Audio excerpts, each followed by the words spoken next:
everybody, welcome to Lorebeards and Role-Playing. I'm Ross Watson, and Vera will be joining us very shortly. She's putting together her technological devices that allow her to exist in our space.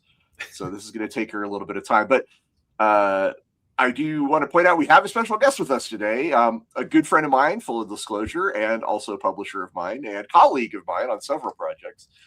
My good friend Bill Keys, also known as the Evil Bunny.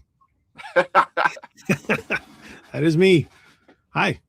So, Bill, yeah. Well, glad to have you here. We're going to be talking about superhero campaigns, how to run a superhero campaign. In fact, Squid Tugboat says hello. Hello, Squid Tugboat. Love that name. Hello, Squid Tugboat 3689. 3689, sir. Get it right. How dare you? Now, while we wait for Vera, I think I'll start, and then when Vera gets here, we'll maybe talk about you as well. But for people who don't know me, I'm Ross Watson. I am a game designer and author. I've worked on over 100 different role-playing game products, including several superhero products. Possibly the one you might know me the most from is the 2016 version of Aaron Alston's Strike Force. I was the lead developer on that project. Bill contributed to it, and it's excellent. Mm-hmm. In fact, if you take nothing else away from the show, go read Strike Force, either version, because that was an amazing book about how to run a long form running superhero campaign. Yeah, I think set the standard. Yeah, Bill agrees. It's such a good book with a lot of great advice. We will be talking a little bit about those advice today. Hello, Saba. Yeah, we're just giving Vera a little extra time to power up her mech suit or whatever it is that allows her to teleport into our reality. Bill, what superhero projects have you been a part of? I was one of the writers of Wrath and Glory, and also did a lot of the layout for some of the early books. As you know. Yes, sir.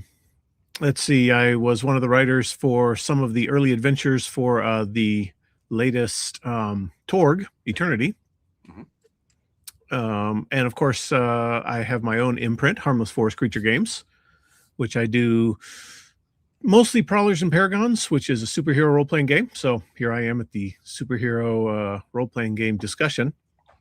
I have my own universe that I created called Blood and Justice, and I've been running superhero games forever. So, how many years have you been running superhero campaigns? I picked up the box set of Champions back in 1981 or 82. Dear Lord. So yeah, 44 years, Bill. Yeah, an insane amount of time. Champions was my go-to system forever, for a very long time, up until Prowlers and Paragons came out, and now I'm a convert. We're going to cover Prowlers and Paragons here on this channel. I would also like to cover the new Marvel Multiverse RPG on this channel.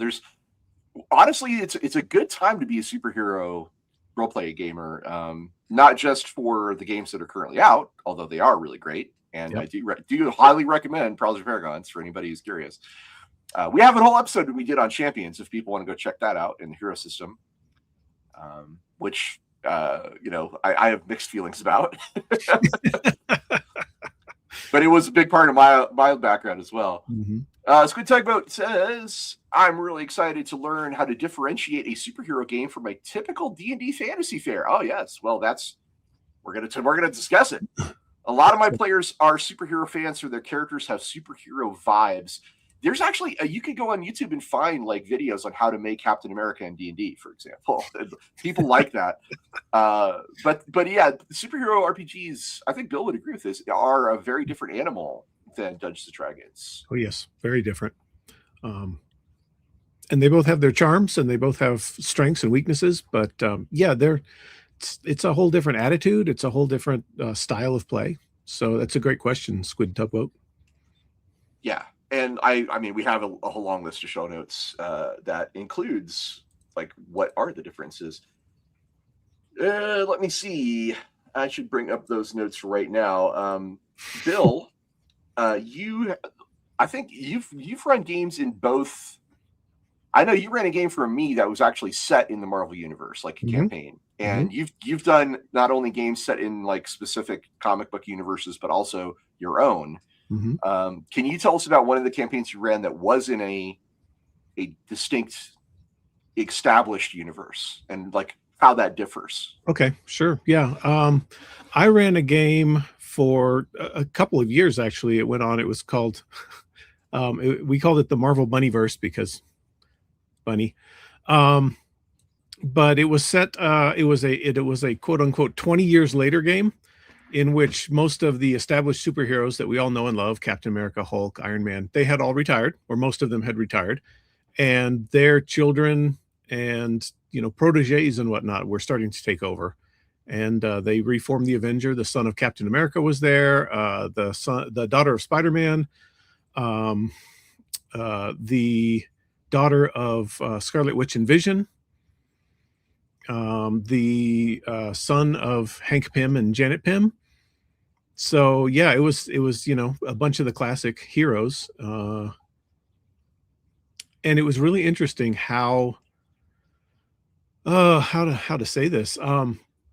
Everybody in the group was very familiar with the Marvel Universe, so I really liked throwing in things like I had Taskmaster be one of the first villains they dealt with. And then it turned out that he was actually only a red herring, and the real villain that they were dealing with was Ultron.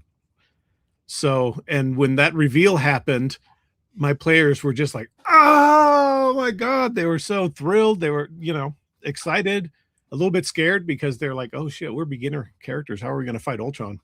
I think you just nailed like the strength of using an established universe, and that's the idea of legacy, right? Like if you have, if your players are very familiar with an established universe, and this could be the MCU, this could be the DC animated universe, like Justice League Unlimited and so forth. You could just pick one, or even pick an era of comics that people are familiar with. Now, obviously, men of a certain age, like Bill and myself, we're going to be more familiar with maybe the comics than other things, but there's so many great properties out right now. There's stuff like The Boys, there's Invincible, there's these Spider-Verse movies, and the MCU itself. You could pick any one of those as a basis, and then say, like, if you like Bill, and say 20 years later since X movie or X season of that show, that's where we pick up the story. And it gives people a built-in connections to all of their characters and the villains and the world, and it allows them to kind of explore that in an interesting way, right? I think that's the strength of using a established universe for a role-playing game of superheroes. But there is strengths as well for creating your own. What would you say are how would you approach telling people about the value of a create your own setting for superheroes? There are a few really big, in my opinion, advantages. One of them is that your players will not come in with a predisposition to how characters should act. Like I tried to run a game in, it was just a one shot. I ran a game in the DC universe. And one of my players had this very, very specific idea of how Superman should act, which was very different from Vera's here. Hey, Vera, welcome. We're a little late. I'm still under the weather. We were saying you were powering up your mech suit that allows you to transition into this reality. One of my powers, yeah, I do have superpowers as the Superman we were talking about. Don't mean to interrupt. Hello. I'm not quite as impressive yet. Give me time. Oh, yeah. Yeah, you got to get some experience points. As one does. Bill was just explaining the value of doing a superhero game set in a newly created universe rather than using something like the DC universe or the Marvel universe. And he was saying that players come in with preconceptions for an established universe, and that can and you know, please continue, Bill. I was just that's where we were. Yeah. So I mean, if for instance, if I'm running a game and I'm thinking the current Superman from the last couple of movies, right? And someone else enters the game and they're thinking Christopher Reeves. Those are two very, very different concepts of what Superman should be and what he's like. And so if those don't mesh, it can be tricky. So that's one advantage of running a game, is that you've got a fresh start. Everybody's kind of starting in the same place where they don't know everything. You can give them some background, but they're going to be starting pretty fresh, pretty new. One of the other advantages, in my opinion, is you get to create all your own stuff, which is kind of an advantage and a disadvantage at the same time, because it's a lot of work. It's a lot more work, yeah. Yeah. But I mean, you can build the universe that you actually want to run in, that you want to play. You can create the style, you can create the villains, you can create, the tone and the mood of the game. Everything is all set up, or everything is not set up, so you get to set it all up yourself. It's one of my favorite things to do.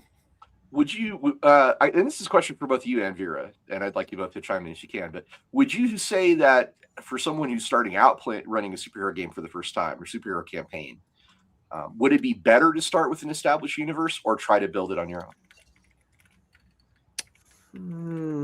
That's a good question. It really depends, but that's not a good answer. So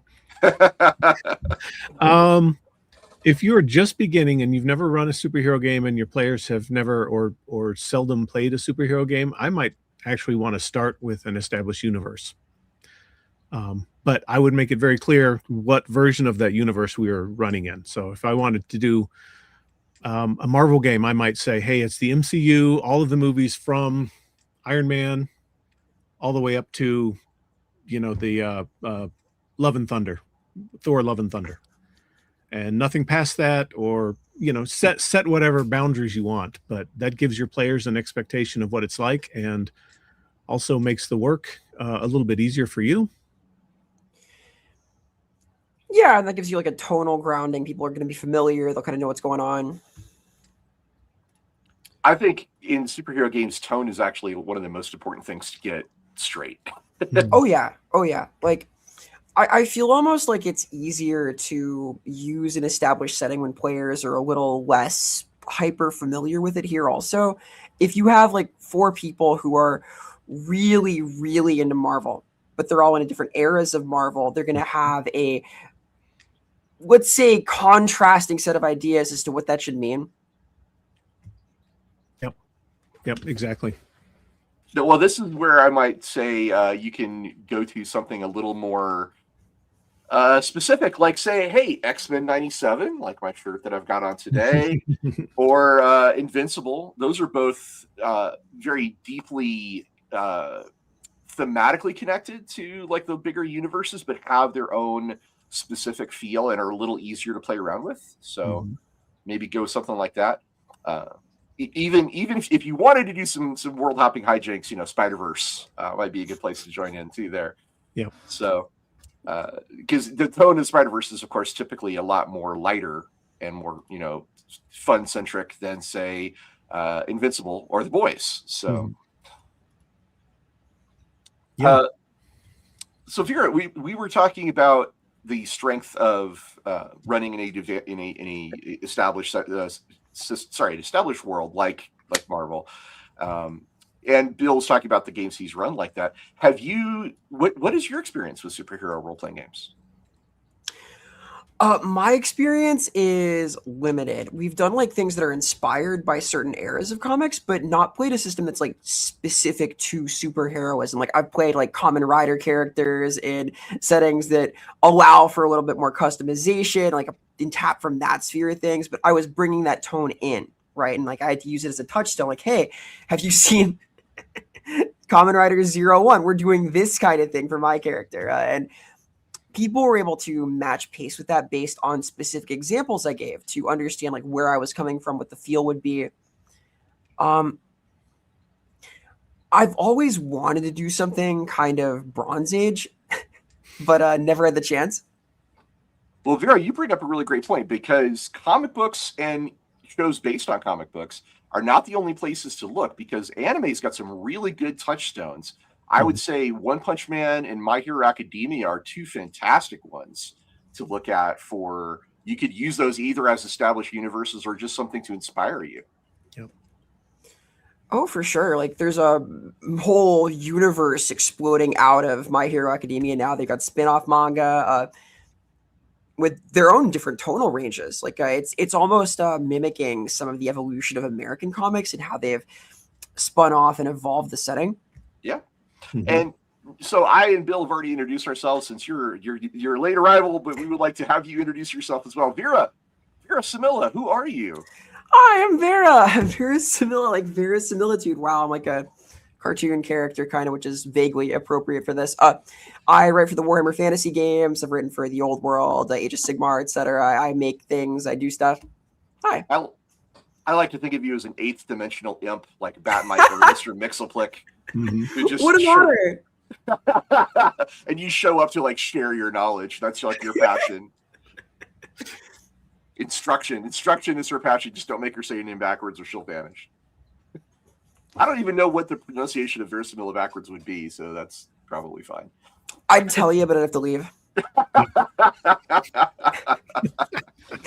Very good. I'll note that they've even made the Batmites. They've made all the mites and extra dimensional folks very serious. In some recent comics, there was like a very gritty, strangely gritty episode where they had to team up against an even more dimensional imp. Wow. Yeah, no. Well, we're doing a lot of deep cuts here. We talk about 8th dimensional creatures. That's clearly from DC Silver Age, so just so you know where that comes from. Yeah, a Revs, as Godzilla 2000, Godzilla Rex points out. A Rev. I think here's the first thing I think we need to talk about, because Squid Tugboat was asking us, what are the main differentiations between running a superhero campaign and running a D&D campaign? That I love the question. It's I think it's a really important one. And one of the foundational things that I would advise is, depending on what kind of D&D game you're used to, if your players are the kill the monster and loot the bodies type, that is that's really hard to mesh with a superhero universe. Not Blood and Justice. Well, yeah, we'll get into that. But Spider-Man does not like punch a thug and then pick up his gun and start blasting. What about his duffel bag of money? That's loot. I have definitely played in, and I've run games where the players were like, yeah, let's take the loot. But a 4-color game, a Bronze Age game, no, that really doesn't fit the tone. It does in a more Iron Age game, like the kind that I frequently run, Blood and Justice, for instance. And that's like the big one that I would start with is sort of expectations of violence, where you don't generally kill your enemy. You wrap them up in webs and leave them for the cops to find. Well, if I may, I think my suggestion here is that it's really about two things. It's about the stakes and it's about the themes. In the first hand, the stakes for a D&D game are generally, honestly, lower. Like, I'm saving a village, or I'm, going on a quest to maybe slay a dragon. If I kill the orcs and get the pie in this one dungeon room, like that's a good day for me, right? Mm-hmm. But stakes in superhero games tend to be a little more higher level, a little more narrative. You're saving neighborhoods, or you're saving worlds. You're leading up to big spectacle scenes. In fact, like figuring out like a great arena for a superhero fight is actually part of a GM's job, right? Yep. And then on the theme side, I suggest, and I want to hear from the panel, but my submission to the panel is that the themes of superhero games differ from D&D in that they are more about the exploration of morality and public image, law enforcement. It's not so much about problem solving as it is about the motivations behind it. Like, why are we doing this? And what is not necessarily what our end goal is, but how are we going about this the right way? Are the questions that I think you would ask. Mm-hmm. Yeah. Like, that's a great example.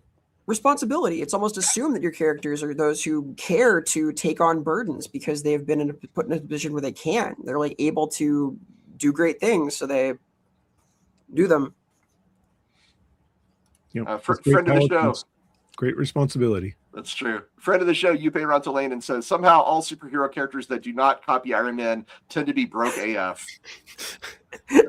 What in my current campaign more or less makes all his money with live streaming stuff for his 7 diehard fans. Hey, that sounds familiar. Hey, you sir, looking right at us. But we were to go back to it. I think if do you guys have anything more like to add about like the differences between like a D&D campaign and a superhero campaign, or we can also move on? That's also fine. One other thing I'd point out is that there is, in a superhero game, there's a differentiation between the hero and the person behind the mask. True. Yeah. So you can be flying across town as Mega Man, but then when you take off your mask, you're meek and mild mannered school teacher or reporter or barista, and then you have friends, family, people that you interact with that are different from being when you have the mask on. And I think that's important, is to try to build both identities. This is something that Aaron Alston, we talked about earlier, he gets into is getting into situations where the civilian ID needs to deal with issues that can't be punched or blasted. Right. This is the idea of the separation between your mask life and your civilian life. Mm-hmm. The double life that you live sometimes, not all of it, like the X-Men typically don't, right? No. The X-Men typically don't have to worry about that. But if you're in the Justice League, if you're Batman or Superman, you kind of do. So well, in the rare exceptions where you don't, there are consequences to that. Like the X-Men are, they're discriminated against. The Hulk is a wandering man. He's out there and somewhere in the world, alone and sad. Like there are exceptions, but they are noteworthy. Mm-hmm. Yeah, the Fantastic Four, they have to deal with fans coming up to them in the street, which is sometimes good and sometimes not good. So that may be yet another differentiation, is that you're dealing with how your day job or your family or your relationships or your fans, or not what's the opposite of fans? Your haters. Your haters. There you go. Yancey Street. How they matter. Yeah, how they matter to the game, I think, is more important. Like it than from D&D, where most people won't remember you from village to village. Yeah, and like the few D&D archetypes that try and touch on this, like there's a vigilante one in Pathfinder, specifically outline the importance of this dual identity. Mm-hmm. Mm-hmm. Mm-hmm. Yeah, that's a good point. Yeah. Well, then I think I would like to talk about that tone thing we talked about earlier, because we have a question in the comments there. Oh yeah, that's true. Yuppei says, "What's the best cover story for a superhero team? My current group runs a big animal rescue." In a situation where the team is like a family, like a X-Men style, then yeah, you probably want to have some kind of cover story where there's a reason that everybody hangs out together, and there's a reason that they all go out, on missions or whatever. So I think the animal rescue thing is actually pretty clever. Some teams, the Avengers, they all just go to their day jobs. Tony Stark goes back to Stark Industries. Thor goes back to Asgard. Captain America, I don't know what Captain America does in his spare time. He was an artist at one point. But yeah, insurance adjusters, maybe. Yeah. Building's blowing up. Better head over. Anything related to emergencies seems decent. Like you've got a lot of photographers and reporters in the superhero scene, right? Or people who do criminal defense, for example. Matt Murdock. He's a very good lawyer. He's a very good lawyer. Well, if he goes ambulance chasing, he'll find some stuff. Yeah, there are excuses to dig into and investigate things, and just find something that seems plausible. You also, corporate sponsored heroes can be a thing as well. So, yeah, and that opens up its own can of worms. Like, what does the corporation expect of you? Do you the boys? Yeah. Do they say, well, no, you can't go out and fight crime today because you've got there's a big product launch today that you have to be at, or whatever. So that can be a fun as long as you don't overdo it, I suppose. It can be kind of a fun side quest thing. How do I get out of that? I'll note that having one billionaire playboy in the party can open up a lot of avenues for excuses to show up somewhere. Also, we see this with like Batman with the Black Knight from Marvel, Iron Man, etc. Yeah, I bought the Green hotel. Yeah. I bought the hotel. It just seems simpler. Yeah. I have to show up because John Richbody sent me a helicopter. Excuse me. Goodbye. Yeah. To talk briefly about tone, usually you talk about tone in terms of like the comic book age, like the Silver Age, the Bronze Age, the Iron Age. But I think if you want to be more inclusive and bring in some of the other inspirations that we've talked about, it is not quite as simple as it used to be. But still, I think it's useful to use those terms for a brief discussion on tone for comic book superhero role-playing games. And the reason why these terms are important is that it helps establish the expectations or baseline for the players to understand what is acceptable in terms of violence or drama, or what kind of rules are in play, and whether or not a secret identity matters, right? I think those are all things that are kind of emblematic of tone. Would you guys agree with that? Yeah, absolutely. For sure. Like you can almost go by artist by a Oh, you specific could. You can, yeah. One of Bill's games was Steranko era Avengers. Mm-hmm. Nice. So, Kurt Busiek, for example, or George Perez, Marv Wolfman Titans, Teen Titans run. You could say One Punch Man season 1 or Boys season 2 or something. You can narrow it down. There's nothing wrong with that. That's a great way to narrow it down, in fact, because that gives everybody a touchstone. All I have to do is watch One Punch Man season 1, and I know what the theme is going to be. I know what the tone is going to be. Sure. All right, I'm assigning the group these 4 Liefeld comics. This is going to be the touchstone. Oh my god! All right, so the question for the panel is, what age do you typically see as like your favorite for superhero role-playing, and how does that age of comic or era or season change the way you prep and play? You want me to answer this one? You or Vera, either way. Okay, I guess I'll go first. My Blood and Justice universe that I created is very much set in the Iron Age, the comics of the 90s specifically. A lot of the Image comics, Cyberforce, Wildcats, extreme to the max stuff. Yeah. Dragon, Spawn, all those comic books in that era. And I also take a lot of inspiration from things like The Crow, the original Brandon Lee Crow, Underworld, the Underworld movies. So it's very much set in the Iron Age of superheroes, in which the heroes are not moral paragons. They will sometimes they find themselves in situations where they have to make a choice between, 2 bad decisions.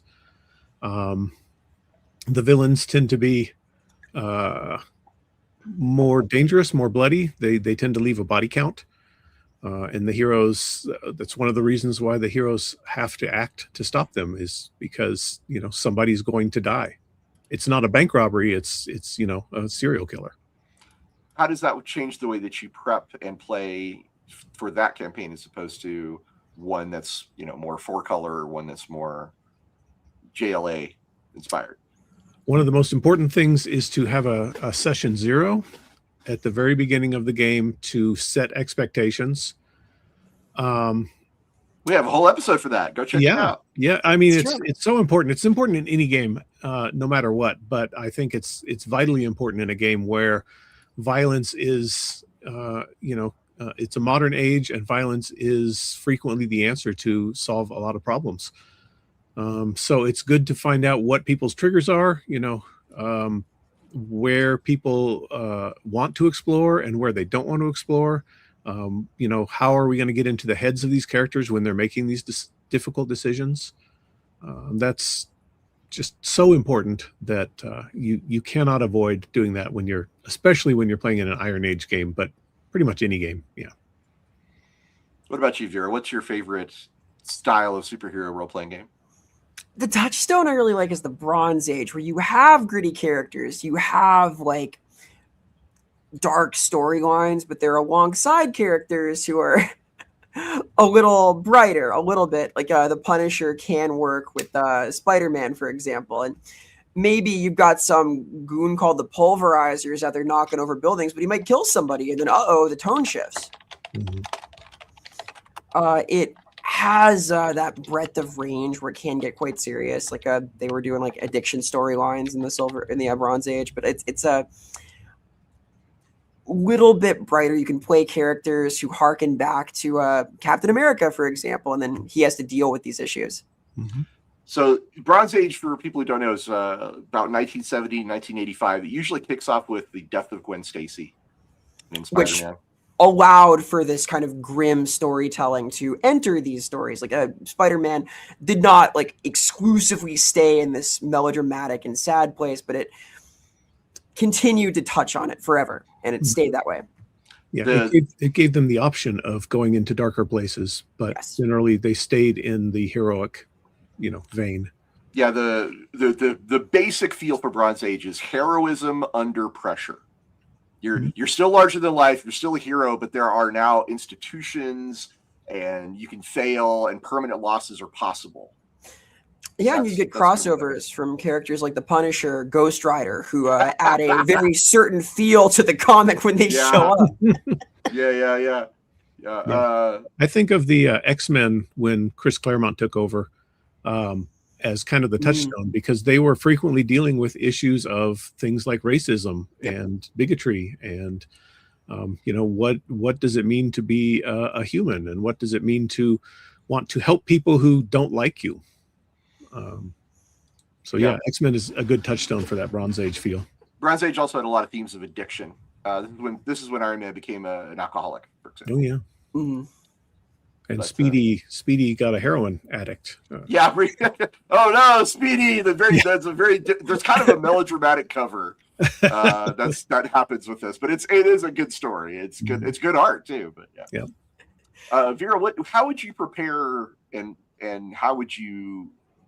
Sorry, let me rephrase. How would you change the way that you prepare and play for a Bronze Age style superhero campaign? I would think it's really important to have characters that represent a range of edginess.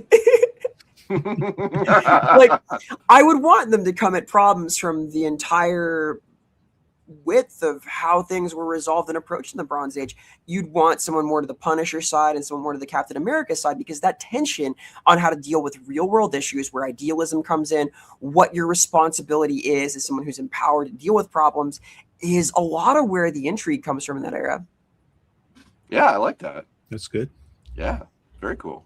Again, a session zero thing. Like, okay, we want to have a range of different problem-solving styles, different moral gravitas. How do we feel about this? Who wants to take this range of the spectrum? What approaches might you have, etc.? And you also have to have a when you do that, you have to have a mechanism for dealing with in-character conflict. So, you know, if Punisher wants to shoot the guy and Captain America says no, how do we resolve that without anybody walking off the team or in real life getting hurt feelings? Yeah, the answer is very different in the Bronze Age as to the Iron Age. Because in the Iron Age, the answer is he's already been shot. And the Bronze Age is Punisher will eventually back down, but make a point about, you know, why it's maybe necessary, kind of a thing. I think that would be the tonal difference there. But yeah. Now, here's another thought about how to differentiate D&D from running a superhero campaign, and that's in the roles that you play in your party. Because in a D&D party, you've got your 5-man band. You got your fighting man or your man at arms. You got your cleric or man of faith who heals people. You got your wizard or your blaster type, and then you've got like some sort of archer, scout, ranger, thief, rogue, burglar spot, and then like your 5th spot is usually some sort of support or weirdo like warlock or druid in Bill's case in my game.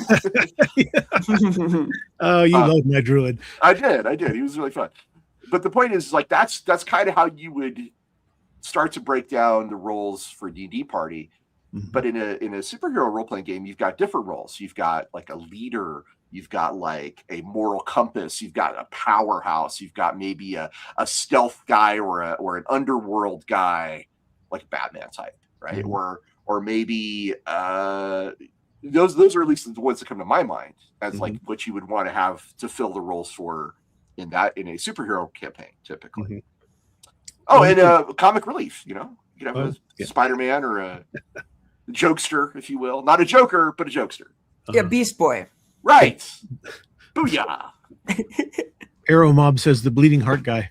The moral compass. The moral compass is also called the bleeding heart guy, and Plastic Man is a good example. Yeah. He's a great comic relief character. Comic relief, yeah. I'll note that these comic relief characters, whether it's Spider-Man or Plastic Man or Beast Boy, always have like possibly the biggest problems of anyone on the team. That's what makes the humor land is when they're like legitimately the most broken person. Yeah. When I ran my Avengers game that you and I talked about earlier, Ross, I told my players, I said, when you create your characters, I don't care about your power set.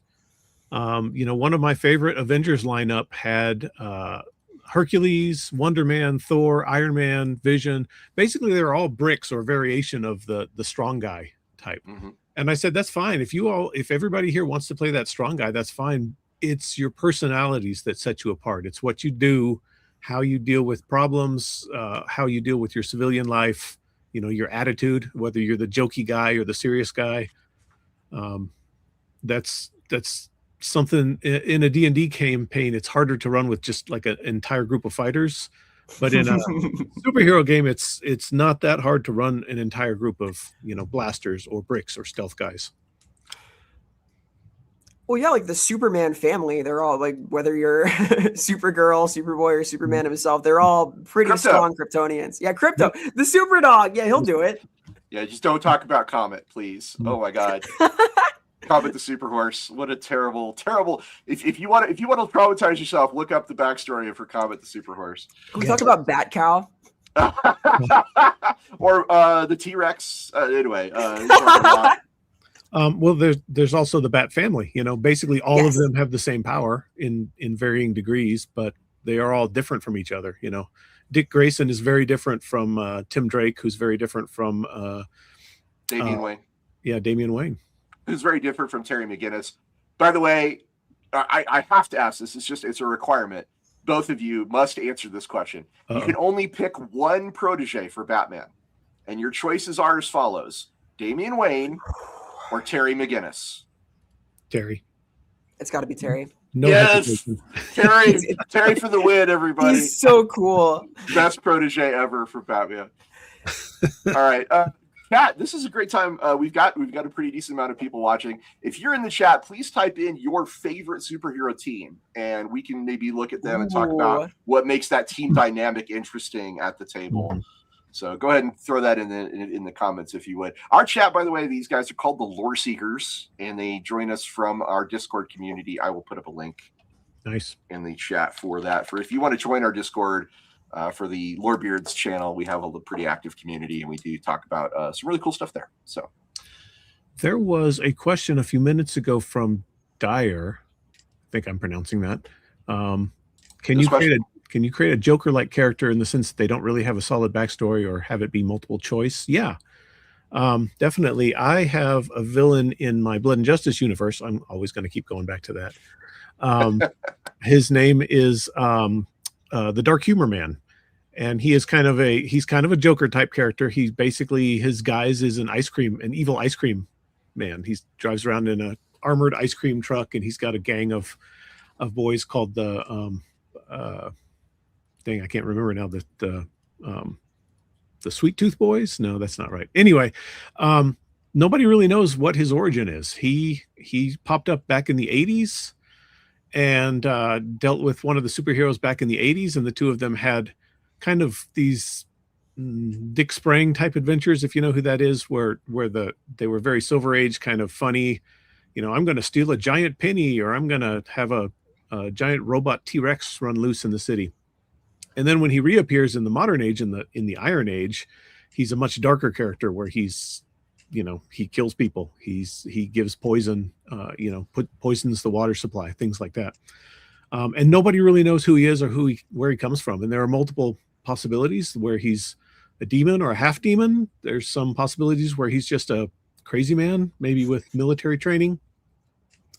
And as a game master, you can go with, I leave it open as a creator, whichever one of these options you want to play, you can play with, or you can create your own, because he's a cipher. Yeah, that's a good answer. So Chad has said X-Men a couple times for their favorite superhero team, and the team dynamics of the X-Men. Vera, go. Who's who in the X-Men? Well, you've got kind of your jokes. You got Iceman, kind of a goofy guy, friendly dude. You've got your team leader, your kind of moral core. You got Cyclops, who is there to be no fun and keep people in line. You've got your smart guy, your calculating type dude who enables things, who has let's say lateral thinking and problem solving, and Beast, who has gone in an interesting arc lately, which I don't like very much.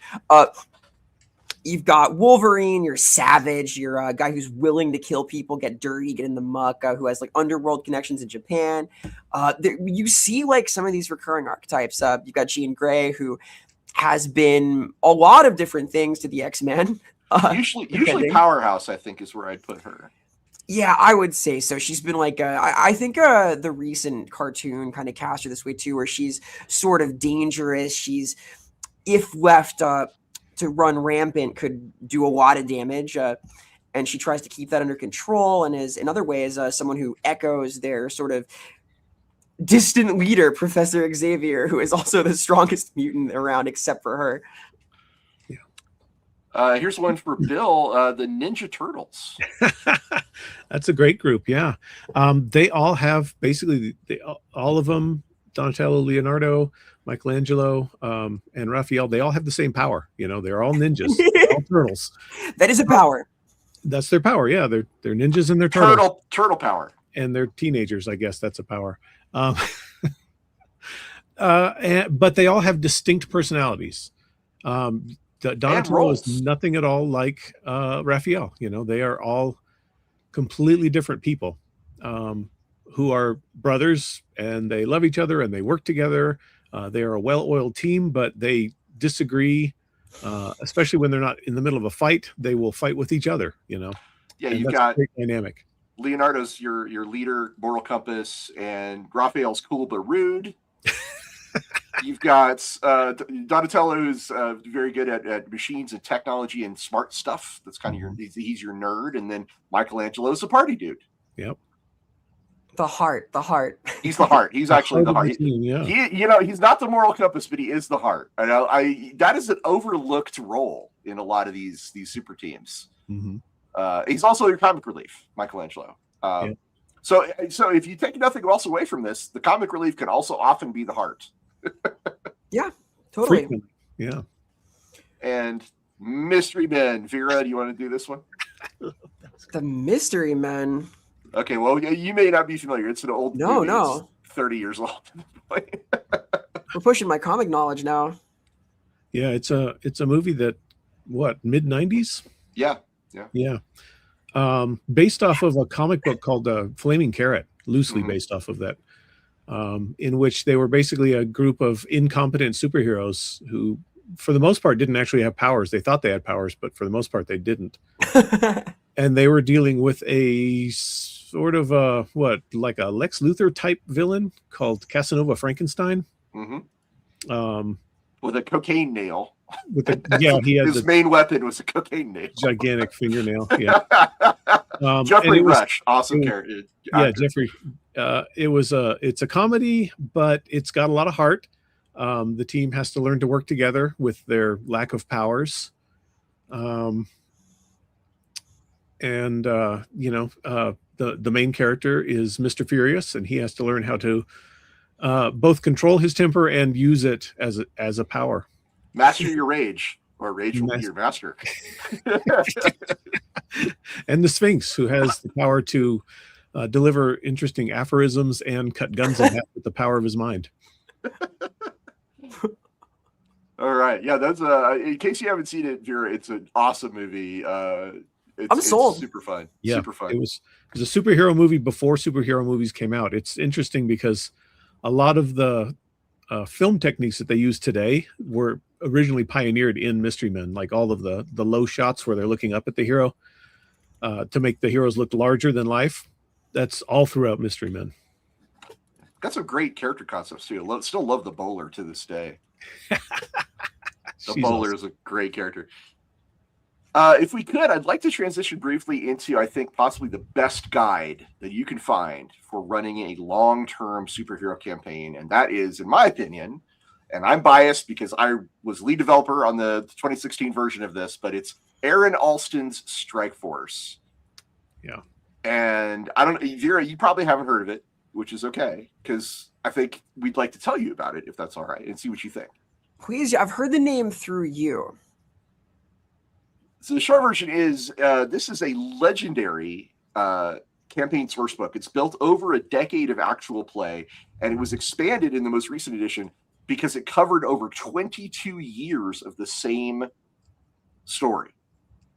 And I mean 22 real life years. Like they played this game for a very long time. Mm-hmm. And some of the stuff that's great about it is it has a lot of practical, hard-earned advice on how to do a long-term campaign. And it's good for integrating different stories and different character developments over that time.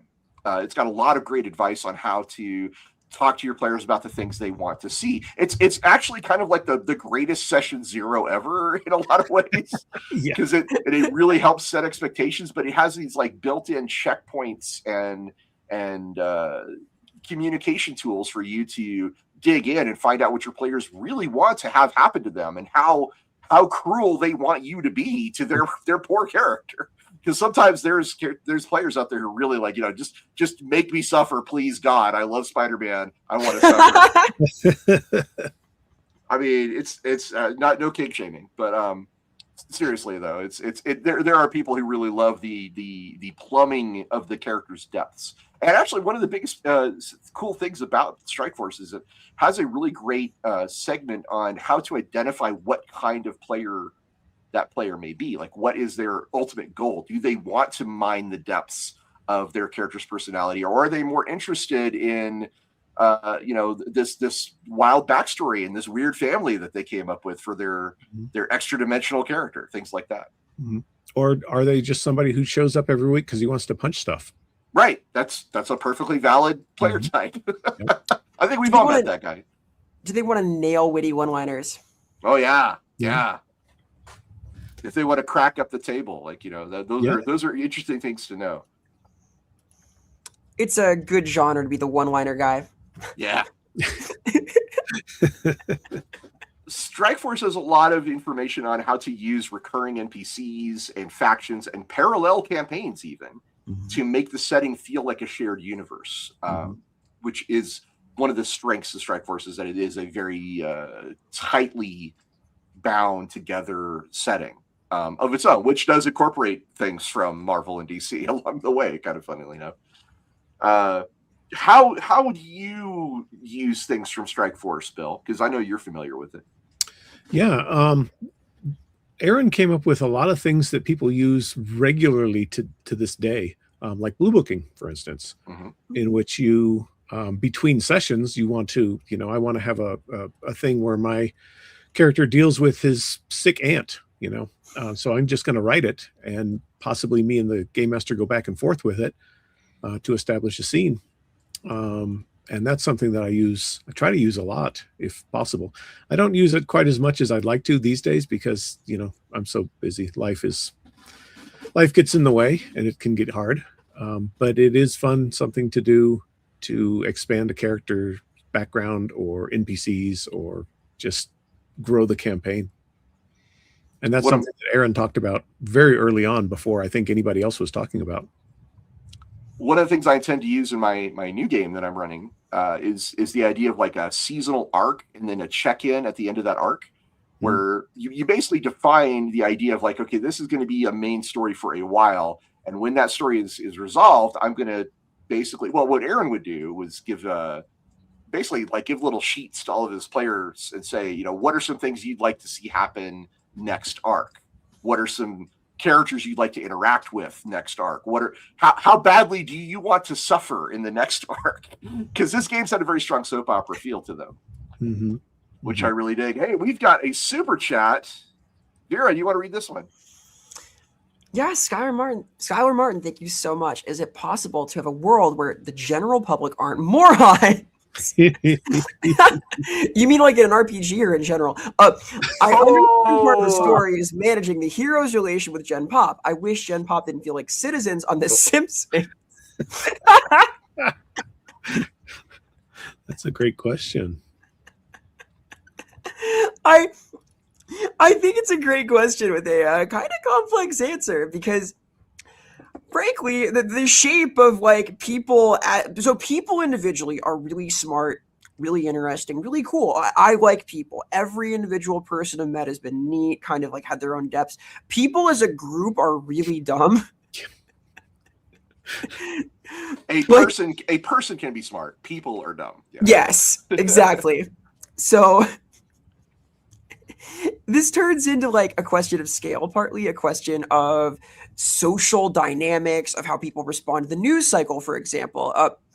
And I think that it also has to do with tone, right? Like, I think that adept organizations are a good way of bringing the intellect of the masses in, because if you have like driven, intelligent groups in your setting that are causing problems for the characters, like the Owl Society in Batman, right? The Court of that can, yeah, that can make things feel a little bit. The Court of Owls. It can make things feel a little sharper, a little more dangerous. But usually, when the general population is intelligent, it's a bad thing for the heroes. Like, imagine if people could just tell who Clark Kent was, but no one was telling him that, right? Yeah, I mean that's a tough question, because I mean I think my life experience has taught me that the general public are in fact morons.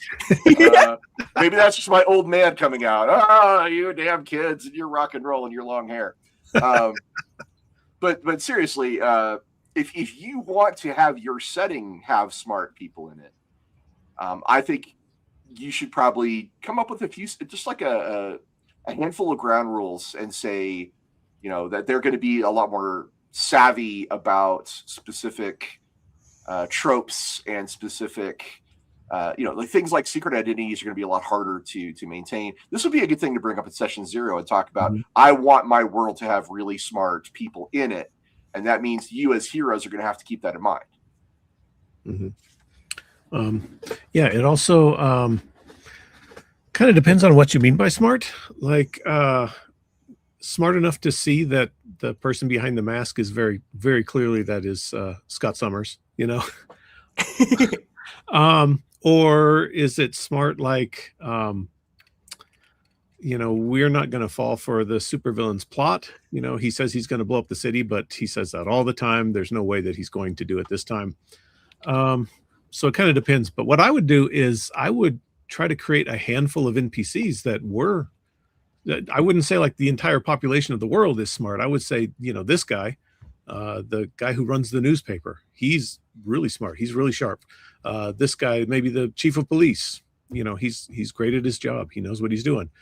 And then you can also throw in a few morons. You know, the mayor, all he knows how to do is glad hand people. He's charismatic, but he's an idiot.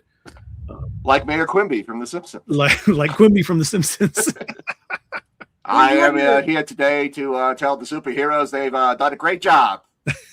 It can add a lot to have like your Lois Lane, your Jim Gordon, people who probably know what's going on. I think Jimmy Olsen in My Adventures with Superman is like this. They kind of get it, but they're trying to play along because they understand the good that's being done. And hinting at that can add a lot of depth. My Adventures with Superman is a great show. I'm a big fan of that one. Yes. Yeah. Wow. That's a good question, Skylar Martin. I'm glad you brought that up. This is the part of the show where I say, if you like the content that's coming at you from Lorebeards, the best way to support us and support the channel and keep more content coming your way is super chats. We are very grateful to everyone who chooses to support us with a super chat because it does directly impact our lives. So thank you very much. All right. Oh my gosh, that was. I like it when they came up with those tough questions. It sounds like, oh my gosh. Yeah. Oh Lord. What's the line from Mystery Man? Lance Hunt wears glasses. Captain Amazing doesn't wear glasses. There's no way they can be the same person. Oh, he just takes off the glasses, man. And then the response to that was, no, then he wouldn't be able to see. Then he wouldn't be able to see. That makes no sense. So specifically, if you were going to, I know we have an episode all about Session Zero. All right. So it's stipulated that we have a whole episode giving advice. But is there specific superhero questions or settings on the dial that you would discuss in a Session Zero for a superhero campaign that you wouldn't anywhere else? Wow. Like I'm gonna say ethics is probably a big one as far as, and not ethics of the players, but ethics of the characters. Like, what ethics level are we going to be at? Are we the boys? Is killing okay? Are we My Adventures with Superman? Are we always gonna like try and restrain ourselves? Like, what? That I think that would be an important thing to discuss. Yeah, absolutely. That's something super important to discuss. Level of violence that people are comfortable with. You know, is it basically bloodless, fist fights, or are there going to be, the chance of someone getting killed, either a superhero or a villain or even a civilian? Those are very important to discuss, just to find out what people are comfortable with. Also, villains tend to come back a lot in superhero games, so I think that's something I would certainly talk about it in a Session Zero and say, if there's no body, that doesn't mean they're necessarily dead. Yeah, that's true. No one could have survived that, Bill. We can't find his body, but no one could have survived that. No one could have possibly survived this. In my game, it's a running joke that if anybody ever says no one could have possibly survived that, that is a 100% guaranteed chance of survival. As it should be. Yeah, if they don't want a villain to come back, they don't say that line. Absolutely not. What else?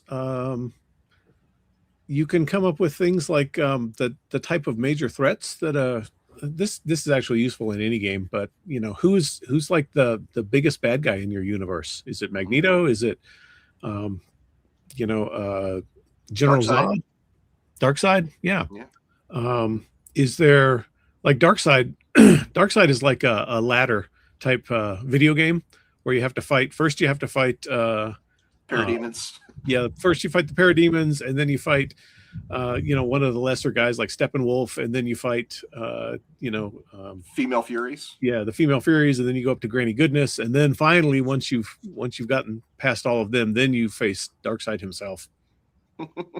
It is. It's like a Mortal Kombat game. You got to fight your way up the tower. That's exactly what it is, and that's actually kind of a fun way to do a campaign. Is we're dealing with a series of mysterious.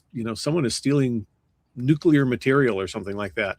Who is it and why? And that brings you to the next villain, and that brings you to the next villain on top of that, and eventually you get to the guy on top of the pyramid. And that can be very satisfying for the players. Once they bring that guy down, they're like, okay, well, you have dealt with the entire issue now. Vera, any thoughts? Oh man, I feel like what you really want is villain structures that allow for like different aspects of your character to show forth. Like this ladder that Darkseid has lets you deal with a lot of different varieties of character, right? Like Granny Goodness is a very different feeling enemy than Darkseid himself. this sort of range you get is, I think, one of the most important parts of the feel, like getting to explore different tones of villain and different vibes and having them come back and feel different, like Mr. Dark Humor, right? Yeah. One of the things that's really important is talking about the concept of your superhero team. Again, in Dungeons and Dragons, it's almost one size fits all for a band of adventurers. You know, there's the occasional, like, we're all gonna play members of a thieves guild, or the occasional we're all, you know, part of a particular church or something like that. Vera, have you vanished? Are you with us? Oh, hello. Oh, there Whoa! you Oh my God, that was scary. Excuse me. fell into the wormhole. I think somebody said it backwards. Better name backwards. She had to reappear. But in superhero games, I think the concepts vary wildly, and I mean the basic one is the kind of JLA, you're a band of heroes that agencies and governments sometimes turn to for help. But there's one of my favorites is like the street level band of superheroes, like the Defenders in Netflix, Mm-hmm. or you could do another one of my favorites is actually like a teen superhero academy, Oh yeah. or Teen Titans style, or you can be like straight up government sponsored, like we are Task Force X of which is Suicide Squad, or we are Shield, or we are, you know, various other groups and organizations. You know, you could be if you wanted to, you could be like, we're Alpha Flight, which is Canada's national team. Yeah. Hey. Very, very underrated. Great superhero book, I should point out. Professor Sharp mentions Heroes for Hire. Yeah, you could be basically mercenaries. You could, you know, we're doing this for money. Exactly.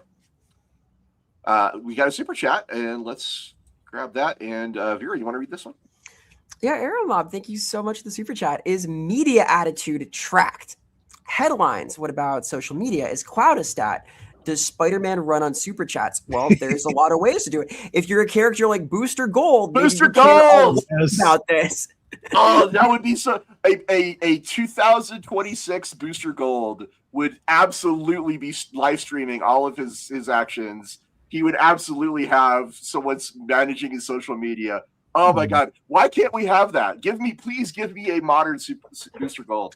And he wouldn't be just live streaming his superhero battles. He'd be live streaming, oh, I'm going to this hot new nightclub tonight, and you're going to be following me and watching me as I, you know, drink bubbly and flirt with the girls. And then that turns into a battle as he's getting wasted, and it's a mess. And excellent.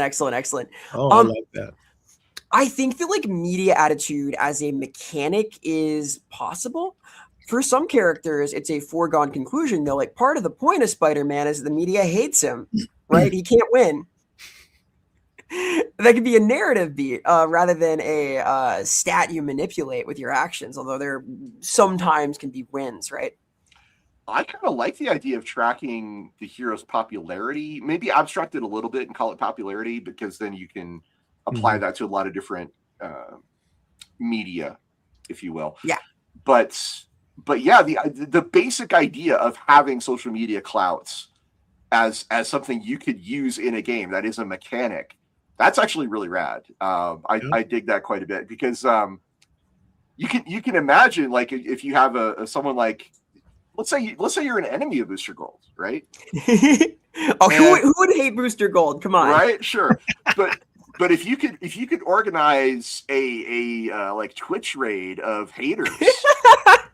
Sure. And just throw all kinds of weird stuff up on the screen while he's trying to fight somebody. He's like, oh, what? They said my mother did what? Oh my God. Like, you could really demonetize his platform. You could demonetize him. Oh my God. That's a really great way to challenge someone like Booster Gold. That would be rad. His only weakness.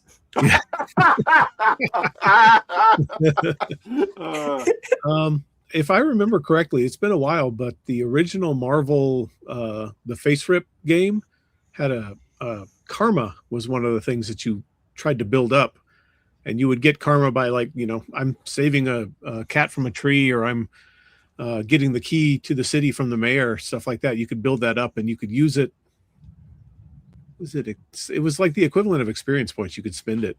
Yeah, later. but it was also a resource you could use to increase your die rolls, which, by the way, from my experience, or at least in my opinion, is a absolute train wreck of game design. Don't ever do that. That is a third rail of game design. Do not make XP your boost mechanic for players to spend on die rolls. It is a bad idea. Yeah, because they'll either never advance because they're using it for boosts, or They'll never use do it for boosts. They're trying to advance. Yep. I got a great comment here from Ammonia to Crescent. He says, "Please do not dox Booster Gold mid-mission."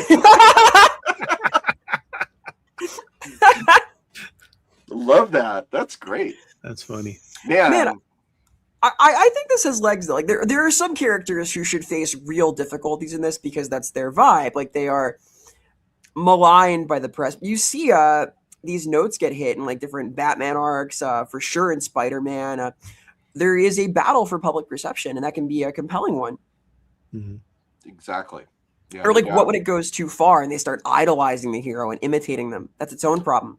They did this in the Dark Knight trilogy with those guys who were like in hockey pads trying to be Batman, and exactly that is a great storyline, and you could do it for just about any type of character to have a fanboy cult, if you will, trying to do the same thing but not doing it very poorly or doing it in the wrong way. Mm-hmm. Yeah, that would be wild.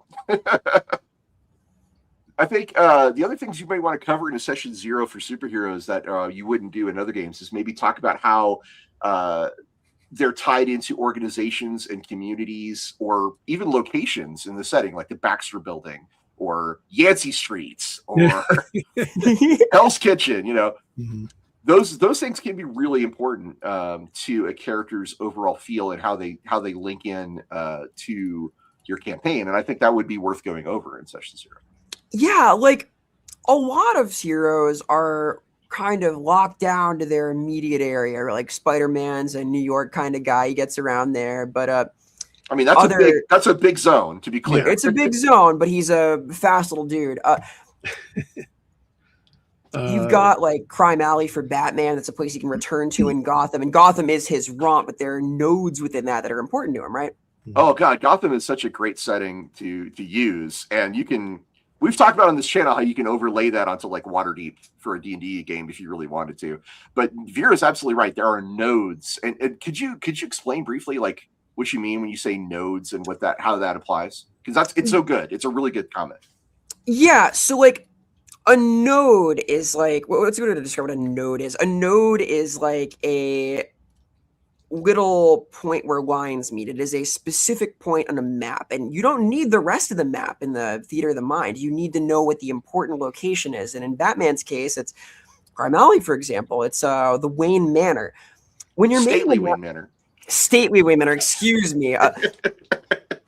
It's important primarily that you know like where the points of interest are and build out from there, and you can accomplish this without making an entire map necessarily. It's entirely possible to make a more or less complete map for a role-playing game with a mood-inducing image, like something that kind of gets the vibe of the city right, and then marking important locations as nodes on this map, places where your characters and the events of the story meet. Like if I was doing an X-Men game, a node might be Xavier's school, it might be Asteroid M, it might be the Savage Land. Mm-hmm. Yeah, exactly. Genosha, yeah. Krakatoa, and then more recent continuity. Mm-hmm. That's a great idea, Vera. I like that. When it suits superhero games too, because like if you're the X-Men, you're going all over the world, right? Mm-hmm. Mm-hmm. And if you're Spider-Man, it's all over the 5 boroughs. You've got, and you would highlight locations like, hey, there's Doctor Strange's, Bleecker Street address. There's the Baxter Building. There's, there's my Aunt May's home. Mm-hmm. Yeah, you can make nodes. Nodes are useful both worldwide, even galactically.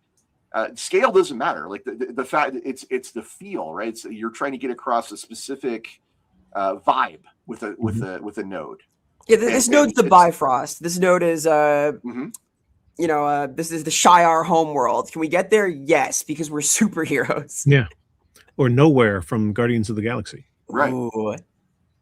Mm-hmm. Yeah. No, that's a really good. That's a great GM prep tool for superhero campaigns. And I'm absolutely going to steal that. If we ever do another version of Strike Force, we should talk about that in nodes. That's really good.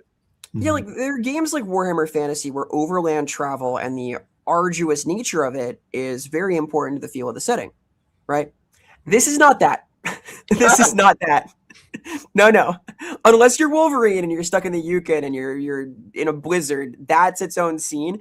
But for the most part, you've got like the Twin Jet, for example. You've got your funny flying car. You've got the Blackbird, whatever your tool is, the Batmobile to get from point A to point B relatively fast unless a villain attacks. Mm-hmm. Or unless it's important for the plot. Yeah. Yeah. Midway between you and the bank robbery, the Batmobile starts driving itself, and you now have to like try and steer it away from the civilian. It's the Riddler. He's done something to your computer. Yeah. Yeah.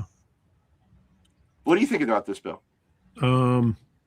Vera's making a lot of great points. I love the idea of the nodes. As far as like tying in the PCs with the larger world around them, one of the things that I do at the beginning of the game when everybody's making their characters, I say, give me 2 or 3 NPCs who are important to your character.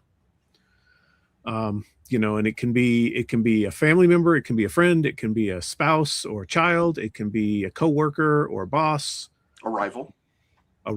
Yeah, absolutely. It can be pretty much anybody. One of the things that I've discovered in my many, many years of running games is that you can threaten the PCs with anything at all, certain death, torture, whatever, and they'll just be like, it's fine, it's all part of my day job. But if you start threatening their NPCs, oh my God, that's when things get real. This is the idea called you can punch Superman in the girlfriend. Yeah. I can't possibly hurt Superman, but if I threaten Lois Lane, all of a sudden the shit gets real. Yeah, exactly. Yeah. Yeah, or the dog. Yeah, as Wesley's points out, the Crypto being in the new punch Superman and the girlfriend is Crypto. Mm-hmm, mm-hmm. Yeah. So, if you can tie in NPCs with the world and with the characters themselves, and sometimes if you can give the NPCs ties with each other, then you can do anything with the players. You can play them like a fiddle. Yeah, I agree. I think I might go a little bit further and say like I might like predefine some of these roles and say I do want an NPC that's important to you that is friendly, like your Aunt May or your MJ, but I also want a rival. I want you to talk about your Flash Thompson or your Felicia Hardy. I think that would be a lot of fun. And then maybe your third option is someone who has different opinions on your different identities.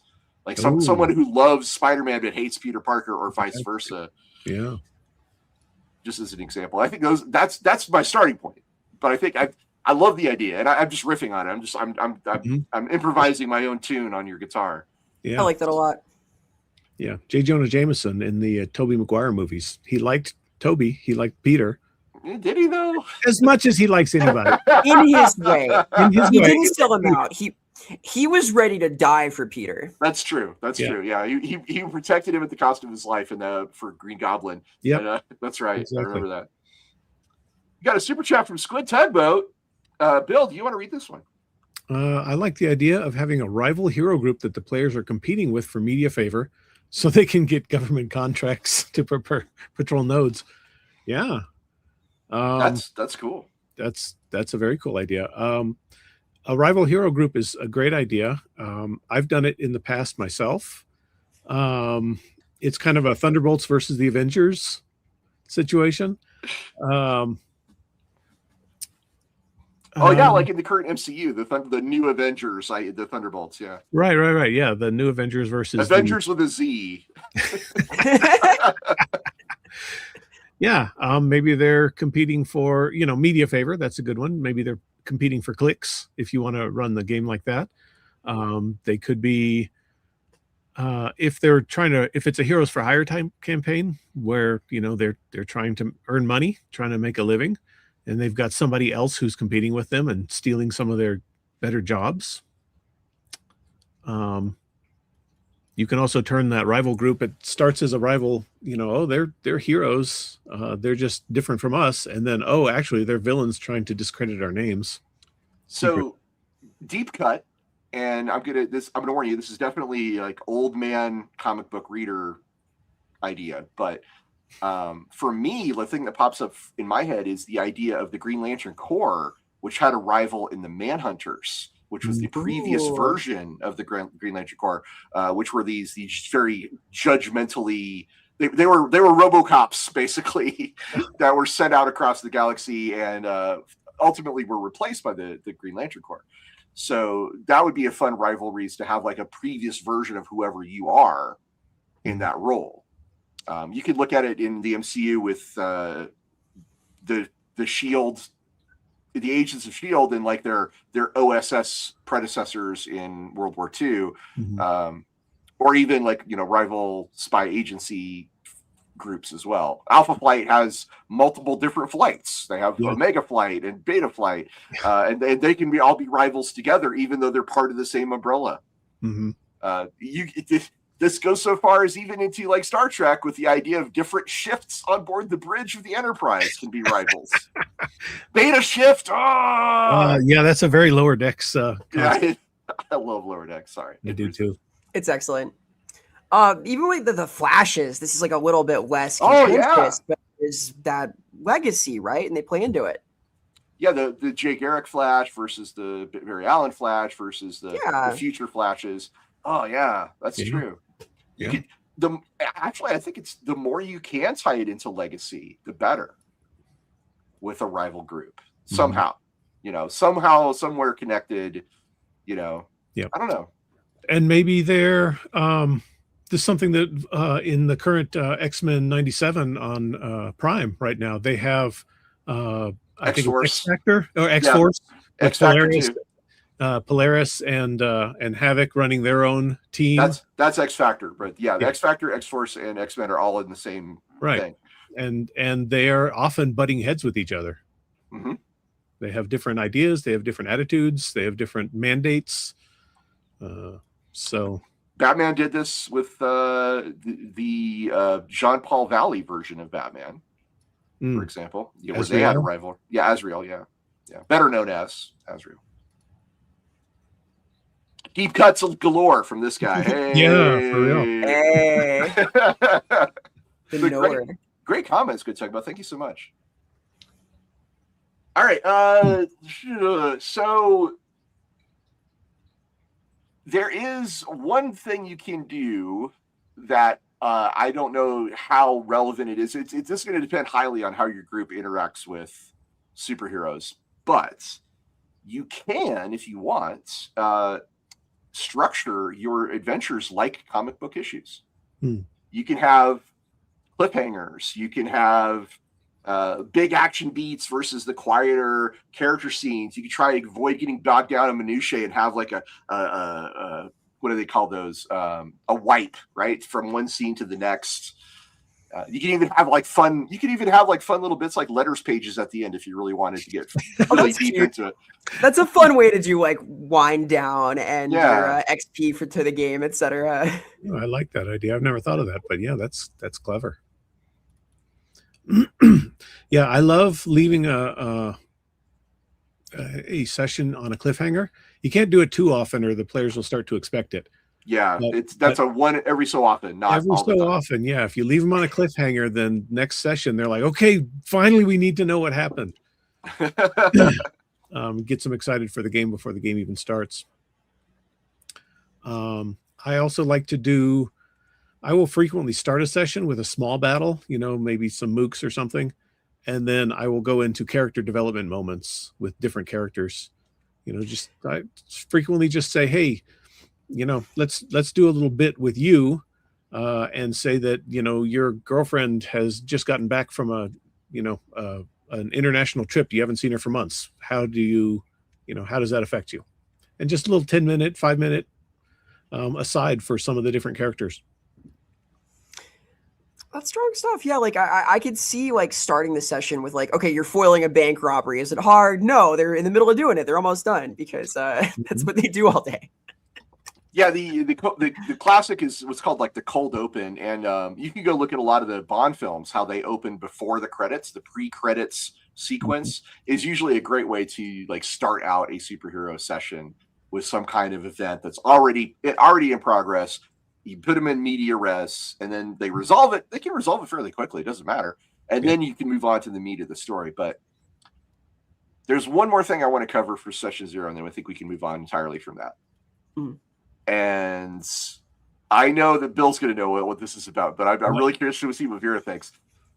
Part of session 0 for a superhero campaign should be what powers are disallowed and why. Ooh.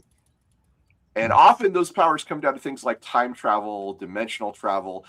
It can kind of be up to the individual piccadillys of the game master. Like I have a friend of mine who I am not allowed to play a probability manipulator in his game ever. And there's like some people might say, hey, you remember that idea that people had about how to get rid of Thanos using shrinking? Yeah, we're not allowed to do shrinkers. Yeah. Ross, it's really important that for my vision, my personal welfare, my self-actualization, I play the sentry. Yeah, right. Like, what power levels are acceptable even, Sure. I tend to disallow, especially after I had one player who just abused the hell out of this power. I tend to disallow things like telepathy, because if I want to run a mystery game, and they just walk into the room and they go, "Beep, oh, it's that guy. He did it." It sort of limits some of the types of games you can play. What about you, Vera? Can you imagine some powers you think you would say no to? Time travel.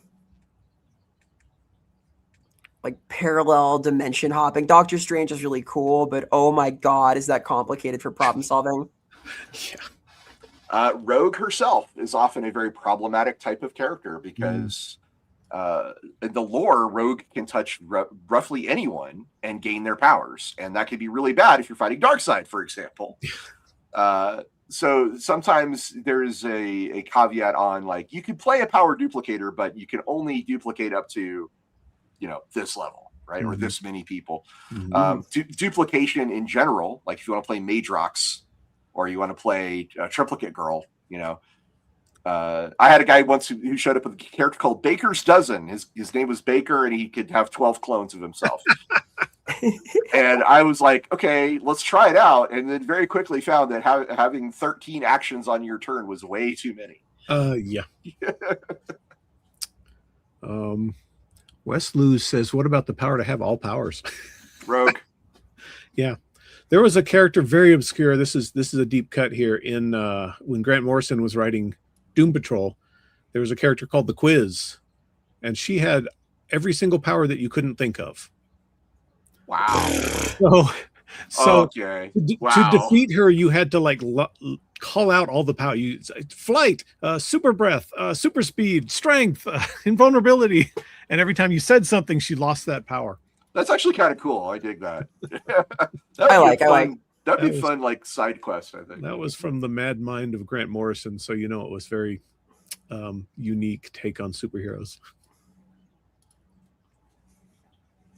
Zatanna is another kind of crazy one where her magical abilities are vague and backwards and yeah. Wow. Speaking backwards is enough of a challenge though that it does keep it from being a casual use, right? Like I feel like that's actually like one of the best limitations to put on a magical character is, yes, you can make it happen, but you have to be able to pronounce that shit backwards. All it takes is Yug Sithleek and they're done. Oh, well, okay, granted. All right. Kill this guy. Yeah. Like it's you just the second somebody cracks the code, I think it's a little questionable. Yeah. Sometimes a concept can be very problematic. Like if someone really likes Batman, is like, hey, as long as I have enough prep time, I could beat anybody. Anybody. Can you? Interesting. Right, but I mean that's literally Batman's power. It's kind of how it works. So sometimes the concept can be a little problematic and will require some massaging to get right into your setting. And that's another thing to bring up in session 0. Oh, Professor Schaap brings up the Brotherhood of Dada, which is the villain group from the Doom Patrol. Yes, they are very interesting and weird characters. Yeah, that's where the quiz came from. Doom Patrol's so cool. Can be. There's eras of Doom Patrol that are cool. Yeah, and there's eras of Doom Patrol that are not so cool. That are not great. Yeah. Actually, when Gerard Way was writing Doom Patrol for a while, those were really good. The guy from My Chemical Romance. Yeah. So, question for the panel, Vera and Bunny. If the goal is for the player characters' heroes to drive the story, and I think it should be, what are ways you can do that in a superhero campaign? How do you allow those heroes to push the story forward?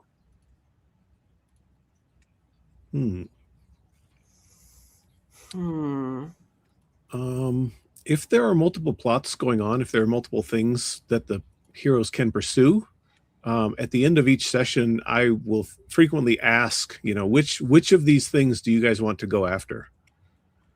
Which plot hook do you want to swallow? Yeah, which plot hook are you going to swallow? Exactly. Yeah. And that gives them a little bit of control of the situation. We want to go after this one guy because he's really annoying, but we don't really care about this other thing going on. Let somebody else deal with that, or just let it happen. We don't care, and that gives them some power to affect the narrative. That's a good way to do it. Mm-hmm. I'm going to go ahead and say this is a little session zero-y again. I feel like the core themes of a character who's central to the party should inform the direction that things shift. Like Captain America, if you've got a guy in the party whose whole thing is that he believes in the American way and wants things to be better and like tries to embody ideals from a past time, then you want to question that. You want to pull on it. And this is a thing that's been done in a lot of great comic storylines for Cap, where he has to confront how things have changed, where idealism fails. He has to be what he wants to see. And that can do a lot. For the Incredible Hulk, like he fights against not only mirrored images of himself that don't choose to be good and decent like he does, but also he has to go up against the American military who keeps making more of them. Spider-Man, this is the Madam Web storyline. No one likes Madam Web, but the idea that like he's part of this archetype, that he is some kind of catalyst for this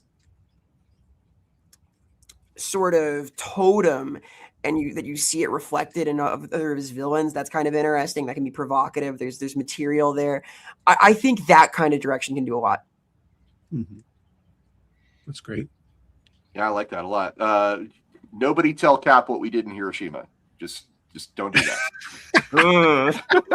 Yeah, he was frozen in ice by then, probably. So. Yeah, he was in the ice. He did know about it. Better keep him ignorant. Well, like there's that Austin Powers scene where he's like eating ice cream on the couch, like just staring at the moon landing and like going through everything he missed. I imagine Cap's version of that was harrowing. Like, yeah. Oh my God. Yeah, civil rights era would have broken me, I think. Oof. Yeah. Poor guy.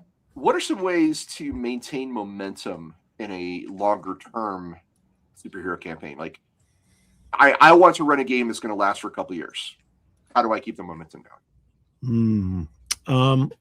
One thing that I caution against is always spiraling the power of or the importance of the villain. It's like today we save the city, tomorrow we have to save the whole country, and the next day we have to save the whole world, and then we have to save the solar system, and then we have to save the galaxy. Because as you ramp up, your stories, in my experience, become less human. You become less interested in the day-to-day.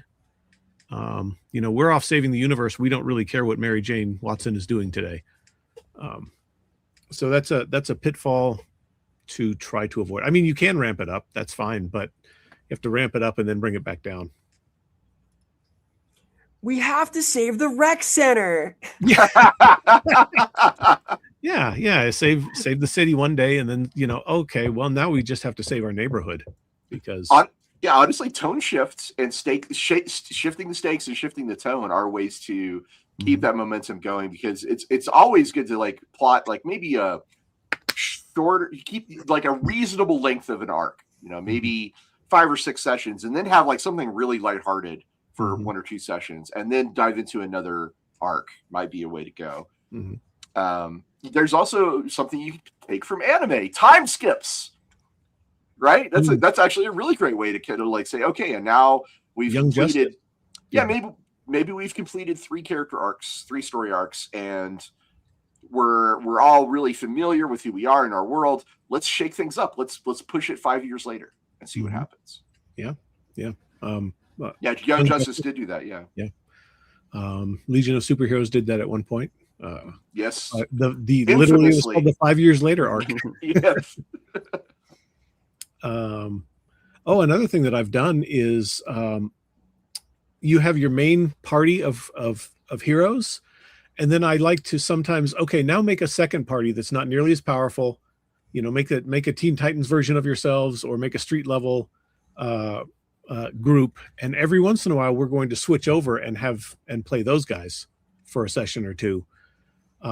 Just to you guys are off saving the universe. These guys on the street, the Daredevil and Power Fist and Jessica Jones are saving their neighborhood.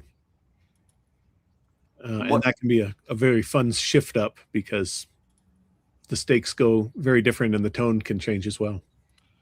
One of my favorite things to do is to plan out a couple of 2 or 3 fun story arcs, and then have that little celebration. And then right after that, what I like to do is to throw in, you face evil versions of yourselves, because at that point you do know yourself pretty well, and getting to see the opposite route. Like, what if I was a villain? How would that look? Yeah. I went so far in my teenage years when I was young and stupid. I ran a brief campaign where everybody played as their evil version for a session. That didn't work out so well, so maybe avoid that. But showing them, at least giving them the mirror, I think is useful. Yeah, the Sinister Six, the Brotherhood of Evil Mutants, etc. Well, yeah, it can either be thematically a mirror, or it could literally be, we're from an alternate dimension where yeah. The evil mirror match fight. Thank you, Skylar Martin. That's the Earth 2, where you have Owlman and Ultraman and Warrior Woman. The Injustice League. Yeah. Superwoman is actually her name. Oh, Superwoman. And she has a ridiculous backstory. Please don't. If you want to traumatize yourself, go look at the backstory of Superwoman.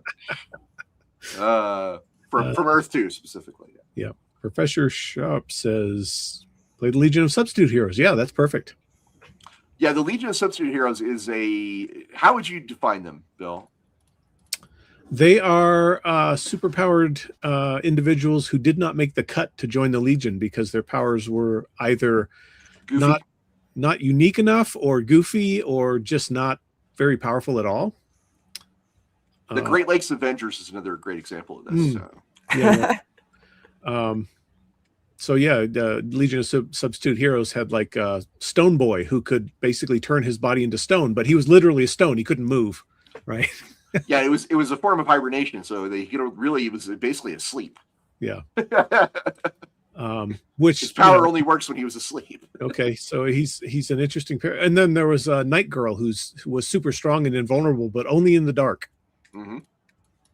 So, a useful power, sort of, but not really, right? All you have to do to defeat her is turn the lights on. Exactly. Let's see. I think one of the things that Strikeforce often did with you to help keep momentum was to create the idea of engagement between sessions, which is where we come up with the blue booking we've talked about before, but also between arcs. And this is where you have the idea of like handing around a sheet that asks the player characters to write down some reflections that their character may have had, or what they think is going on with the current overarching plots. Maybe even just writing down what they believe is a misperception that could create some really great drama. What's a lie you believe about X, right? That could be a really fun little questionnaire to hand out to people. Now I realize that assigning homework doesn't sound like a great idea for a role-playing game. Believe it or not, it can be really cool if you handle it the right way. Mm-hmm. I think homework is often crucial to a really great role-playing game, but I'm a teacher, so. Well, it can get the players thinking about the game, on the days that you're not playing, right? Mm-hmm. Vera, is there any particular tactics you like to use? To get people like invested and to think about like how they chart the course of their character. Yeah, I mean, even if there's something you haven't tried, but it sounds like something you'd like to explore. I mean, blue booking is crucial. I do use homework. I ask questions. I encourage like out of character discussions, or rather in character out of game discussions, sometimes via like Discord DMs, or typically not like private sessions, but it can be useful for like certain thematic like crescendos. You want to like often showcase that stuff for certain character types, like your Batman. Maybe you don't, right? It depends. Like everything depends. I think a good tool for modern gaming would be Discord and creating different channels for things like fan arts or misperceptions or in character blue booking discussions. You can always create those little channels, and you can incentivize some of this by saying like we're gonna vote on the best fan art, and that equals some sort of resource in the game. The best tool I've found for like keeping people thinking about the game is just talk about the game to like right. I found it's very natural for everyone to get like very invested in the thing. People will draw stuff, they'll talk about stuff, they'll care a lot if you let them. Yeah. One thing that I've done in the past is if you send me a blue book or a piece of art or anything like that between sessions, then I give you an extra Benny at the beginning of the session. This is a little reward. If you need some extra oomph in your game, then write me something. Yeah, a Benny is a term that comes from Savage Worlds, but it does apply basically to things like inspiration in D&D or what's it called in Prowls or Paragons? Resolve. Resolve, right. There's a lot of games nowadays that have the mechanic for thank you, Vera, for the visual backup of what Resolve looks like. My heroic aspect. Yeah. Yes, exactly. Love it. But yeah, I would prefer, I think it's probably best in my opinion, it's best to use it in some sort of resource like that as opposed to XP, because you can, if you give out XP, it can be a feel bad for players who don't choose to participate like that. Yeah. Whereas most 6th level and everybody else is 3rd. Yeah. Most people don't care if you have like an extra, inspiration to throw at the table, but actually leveling up out of it is a bad idea. Well, because inevitably some people will wind up with like a huge XP disparity over like 2 years. Like this is my number one gripe with some systems I will not name that I've worked on. So now we come to, I think, the opposite side of the planning and the session zeroing and coming up with all the cool ideas. And that is when your campaign rolls right off the rails. What are the pitfalls? What are the ways that campaigns can get sabotaged that are specific to superhero role-playing games? If one player is something that can be discussed in a session 0, but if one player wants to play the Wolverine, I do it alone, I don't need another team, that guy, that can derail a game, and we have had that. I've had to deal with that. And I'm at the point in my gaming career where I'm like, okay, well, if your character doesn't want to join the team, that's cool. Make a new character.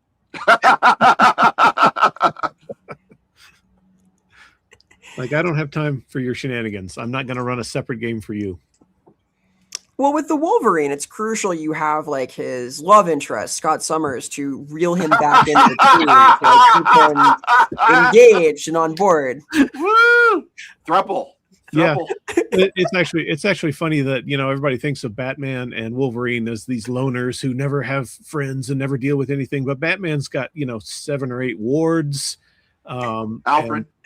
And Alfred, he's got all the Robins, he's got Alfred, he's got all the different Batgirls. Commissioner Gordon, and then Wolverine, of course, he's got his his little group of, he's got like Jubilee and Kitty Pryde and all the don't forget his clones.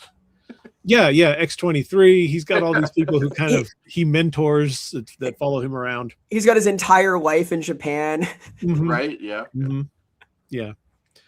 So they're not, you think, okay, they're these gritty loners, but really they're not. They have a ton of people around them. They have a family.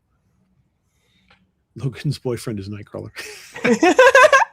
There's in X-Men 97, they're setting up a really interesting romance arc with Morph and Wolverine, which I'm here for it, frankly. Oh yeah. I think the other things though that could really change is if people are not playing into the tone, or if they're not buying into the stakes, or if they are ignoring consequences. I think those are things that can also derail a campaign. Because we talked about this before here, the idea of the guy who does the no sell, right? Yes. The no sell. Do you want to talk about how that could happen in a role-playing game or a superhero role-playing game? Well, the no sell is like somebody who just refuses to embody or accept or play out the stakes of what's happening. This is a wrestling term. The idea is that to sell something is to make it look like it really hurt. You get shoved and you go flying back like, oh, hit the ropes. To no sell something is to bounce off you, like not care. And in a game where your characters are sort of physically invulnerable, they can literally be invulnerable. They have to respond to the moral stakes of things. If you throw Lois Lane into danger and Superman does not give a damn, it changes the vibe a lot, right? They're like, this is fine. We'll figure it out. it makes things feel much less exciting, right? Like, I guess it is fine. What are we doing here again? I'll just go get an alternate dimension version of Lois Lane and bring her back and make her my living.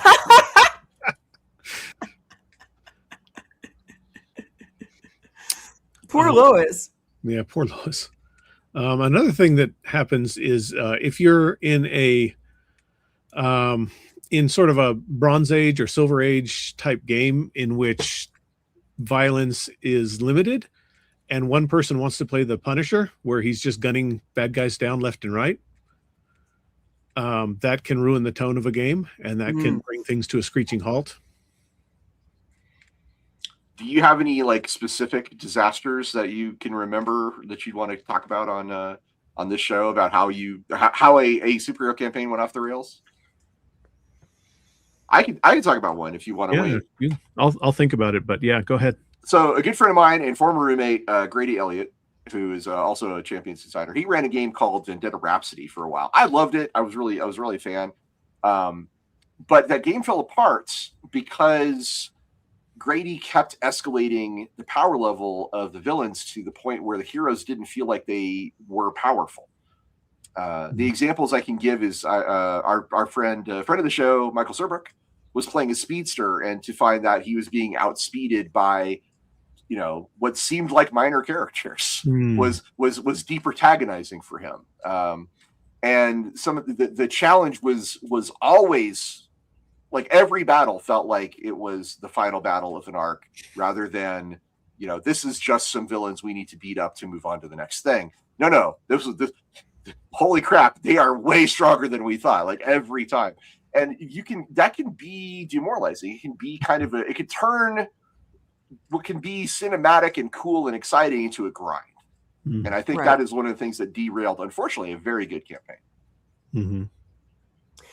Well, it's a case of the GM like no selling the player's concept, right? If you're constantly running into a guy who's you but better, it feels kind of bad actually, because suddenly it feels as if your superhero is a super zero, like they're not able to accomplish the standout kinds of feats you want them to have. You want them to exist in a way that defines this archetype, at least this border of what's possible in the setting, right?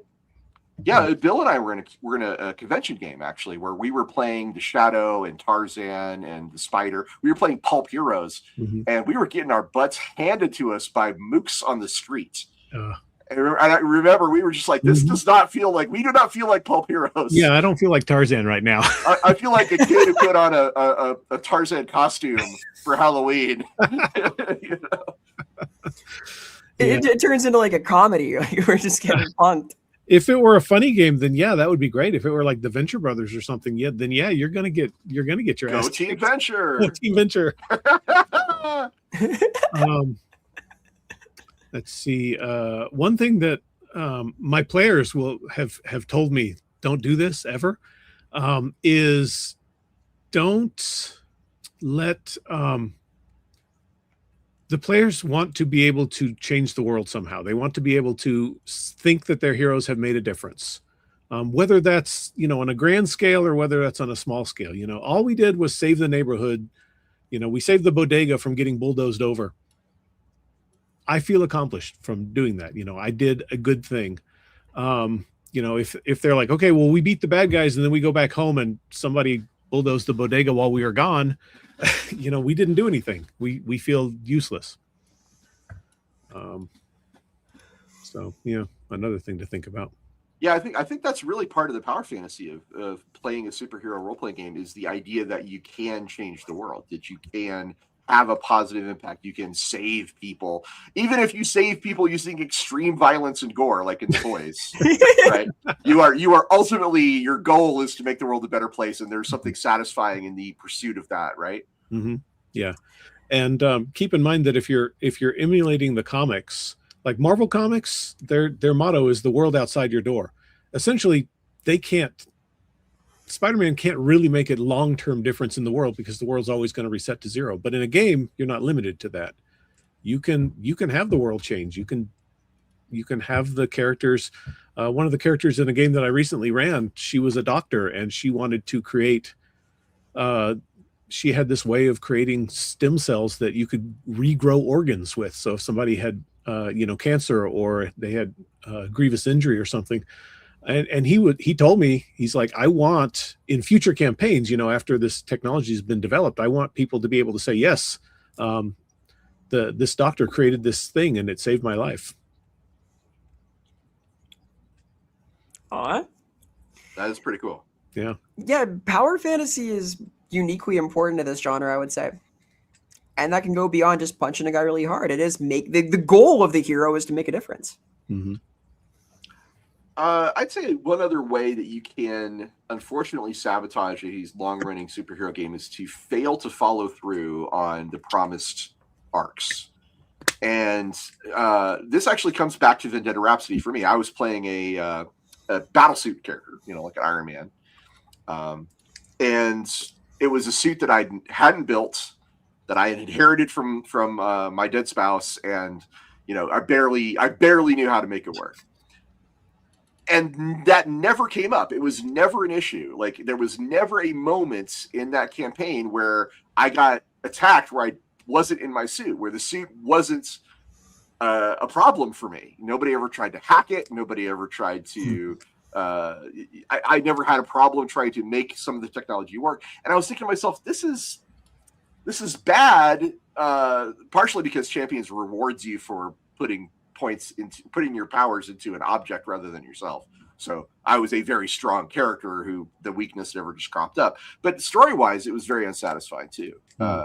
Because that is, I think exploring a weakness of your character is part of a superhero experience. Part of the idea of a long-term campaign is you would want to see yourself challenged.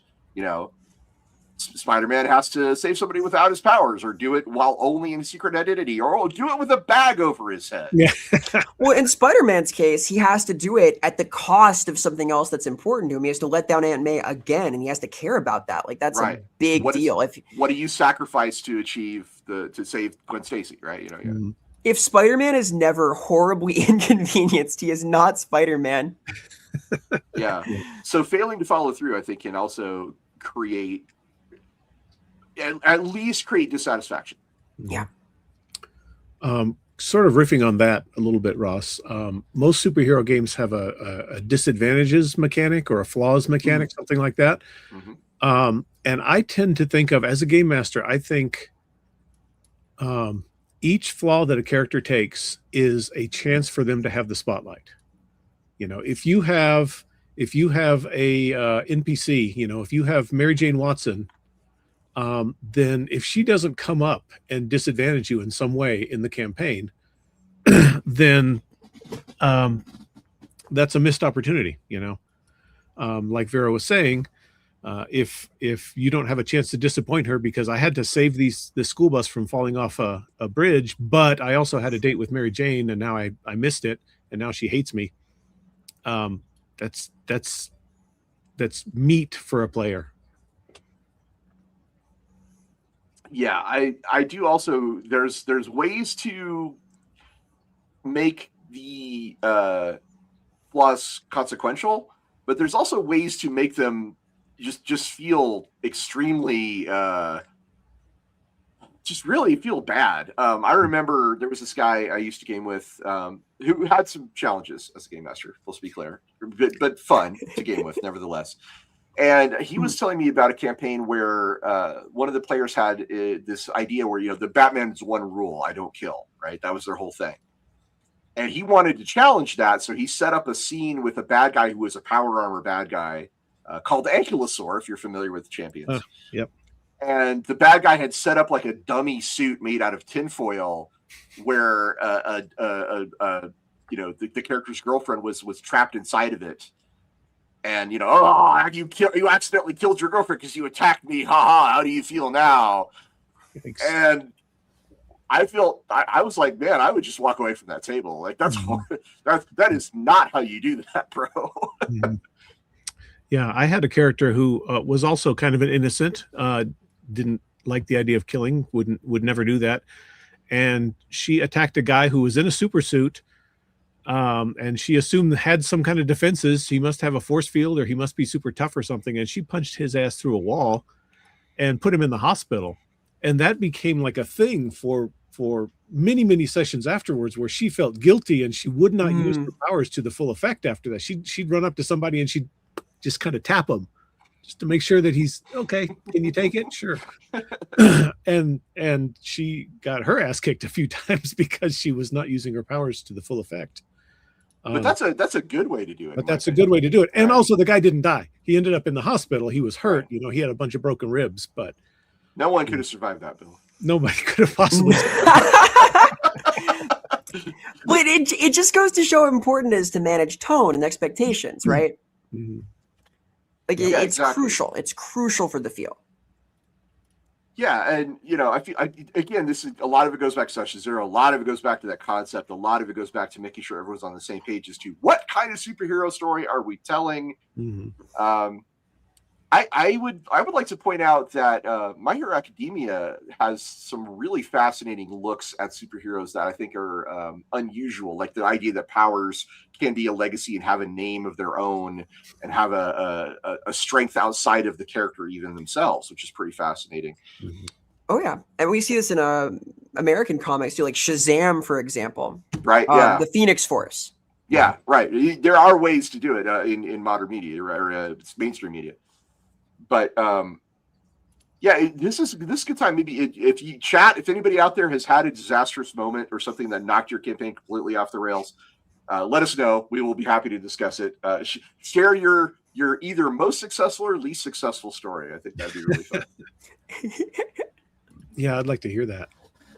While we got you here, Bill, you've ran many superhero campaigns, and I was going to ask you, like, what are some of the key design decisions that you made? Like, you felt the most consequential choices in setting up and running and keeping that campaign going.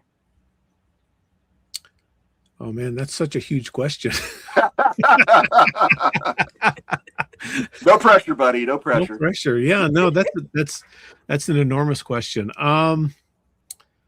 I absolutely, one thing that I don't want to say demand, but I demand of my players is that you have to create characters who want to be there. Yeah. You know, if you're like, oh, I'm being dragged along reluctantly, or I'd rather be at home. Bilbo Baggins. Yeah, but Bilbo Baggins ended up going along anyway. He kind of groused about it, but you never really had to, you know, after that first day, it always seemed like he was unhappy being there, but he did what he needed to do. Yeah, he didn't want to confront those trolls, but he did, you know. I would call like making a character who's a reluctant hero a more narratively advanced thing to do, because you have to find a way to justify them being there constantly. You have to like be comfortable with doing that legwork and not putting it on the GM. Mm-hmm. Yeah. We have I'm playing in a game right now, not a superhero game, but one of the characters absolutely does not want to be there and complains every single time we get into danger. But unknown to the character, he is incredibly brave and incredibly moral, and really does want to do the right thing and save people. Because as soon as a fight breaks out, he's like, no, I don't want to fight. I don't want to fight. I'm so scared. And then as soon as the fight breaks out, he's like, jumps into the middle of things and starts punching. And that's a good way to do it. Yeah.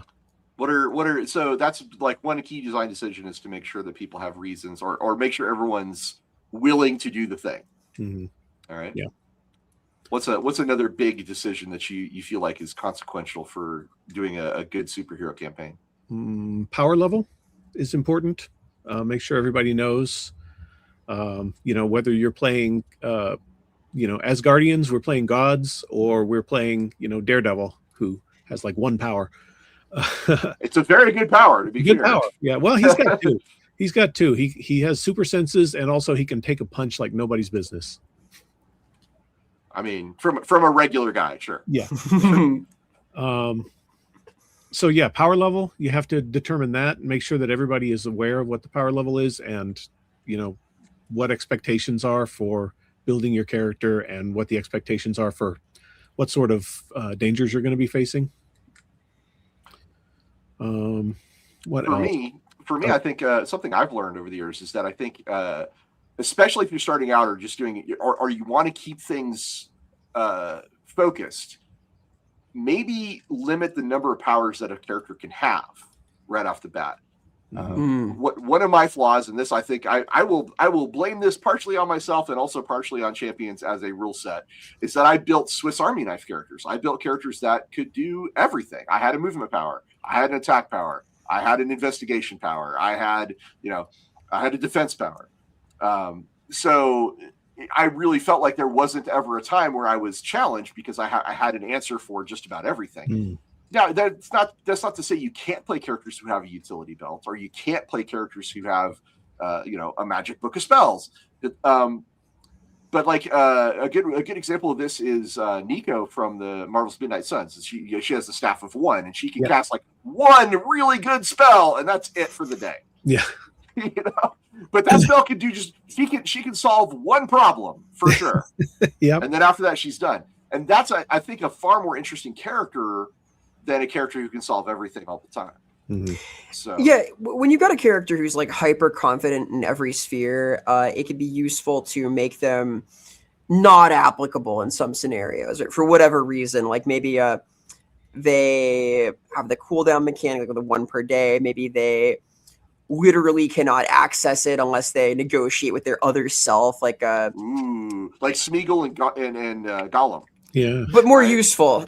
Yeah, way more useful than that. Yeah, but like Dr. Fate, like they need the helmet on. They don't want to do that. That's a bad time for them. It have consequences. Yeah. I think having characters who can do anything, somebody with in Prowlers and Paragons, it's called an omni power, where you can basically duplicate any other power. That's for advanced players. That's for people who've played the game a lot. And I would not recommend it for somebody who was just starting or this was their first superhero game. I'd recommend getting a limited, well-defined power set. Yeah, and I like I said, I think it helps focus the game more on the challenges and the themes that you want to explore rather than, how can I use my cool power in this moment, That leads me to ask something like, have you ever had a character cross a line? And if they have, has there been consequences for that in your campaign? I have a funny story. Oh yeah, let's kind of a funny, bloody story, actually. I was running one of my Blood and Justice games at a convention. And Blood and Justice takes place in the Iron Age, I explained earlier. The characters, most of them have guns. They expect to use violence, and they expect their enemies to use violence as well. And at the beginning of the game, one of the players said, how far can we take it? And I naively, stupidly said, just as far as you want to go.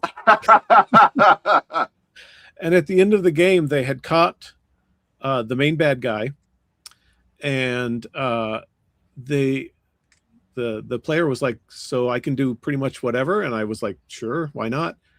And he says, okay, I'm going to shoot this guy in both of his kneecaps and leave him in the middle of the street to bleed to death. Oh. And I was like, wow, okay. I said that you could do anything. I did not expect you to do anything. Huh. So yeah, that's one way to derail a campaign for sure. Well, I guess I'm thinking of a character like Omni-Man from Invincible, where like that character's redemption arc, which you would think is nearly impossible to pull off, does get pulled off in some pretty interesting ways. So, if you have someone cross the line and then inflict consequences, is there a way to build on that? I guess it's a case by case basis. Like, I mean, there's no overall answer here, but it's something I think you should contemplate, right? Like, how would you handle it, Vera? I mean, a line crossing moment can be a really interesting arc. Like, I think like Black Suit Spider-Man, right? Where he starts to act against his own nature. Or dance. Yeah, he gets groovy. He kind of gets that like, hey. He turns into the Fonz a little bit. I think that it can really come down to how it's done narratively, like what you do structurally to support that. If it's intentional, intent matters a lot with this. If you're ready for it, and if it's something that's telegraphed and structured in, it can be a big deal. Like what happens when Batman kills somebody, which has happened in a couple of arcs.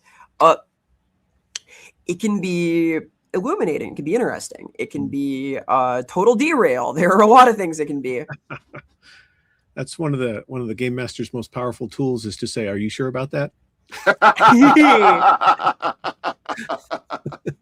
And that's basically, for the players, I'm telling you, that is code for there will be consequences that might not be the way you want to go, and I'm giving you a second chance to back out of it.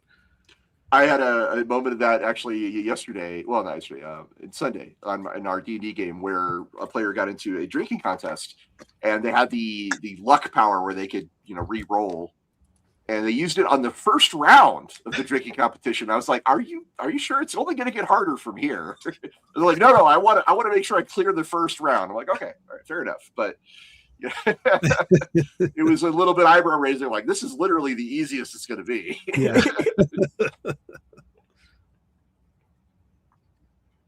Yeah, Wesley used to say, please give me a character that does that, because the consequences of their actions will be fun. Yeah, it can be really fun to explore the consequences of line crossing, however you want to define that, in your game. There's been some really interesting ways of doing evil Superman that we've seen in like the Injustice games, or there was actually a comic by Mark Waid called Irredeemable that explored this concept. And I like the opposite way of this, which was they had a supervillain decide to go good, because if Superman went bad, there's the only thing that could stop him is me. So I should be a hero now. Right. I think there's power in redemption stories, but this, I would say, it's very much an advanced topic, not for new GMs. This is if you've been playing a lot of superhero games and you're like, I want some new idea. Okay, maybe try redemption or consequences. But sure. Yeah. In one of the books that I published, of one of the villains books, I actually have a whole section on crossing the line and what some of the consequences might be, and how you deal with that as a game master and as a table full of players.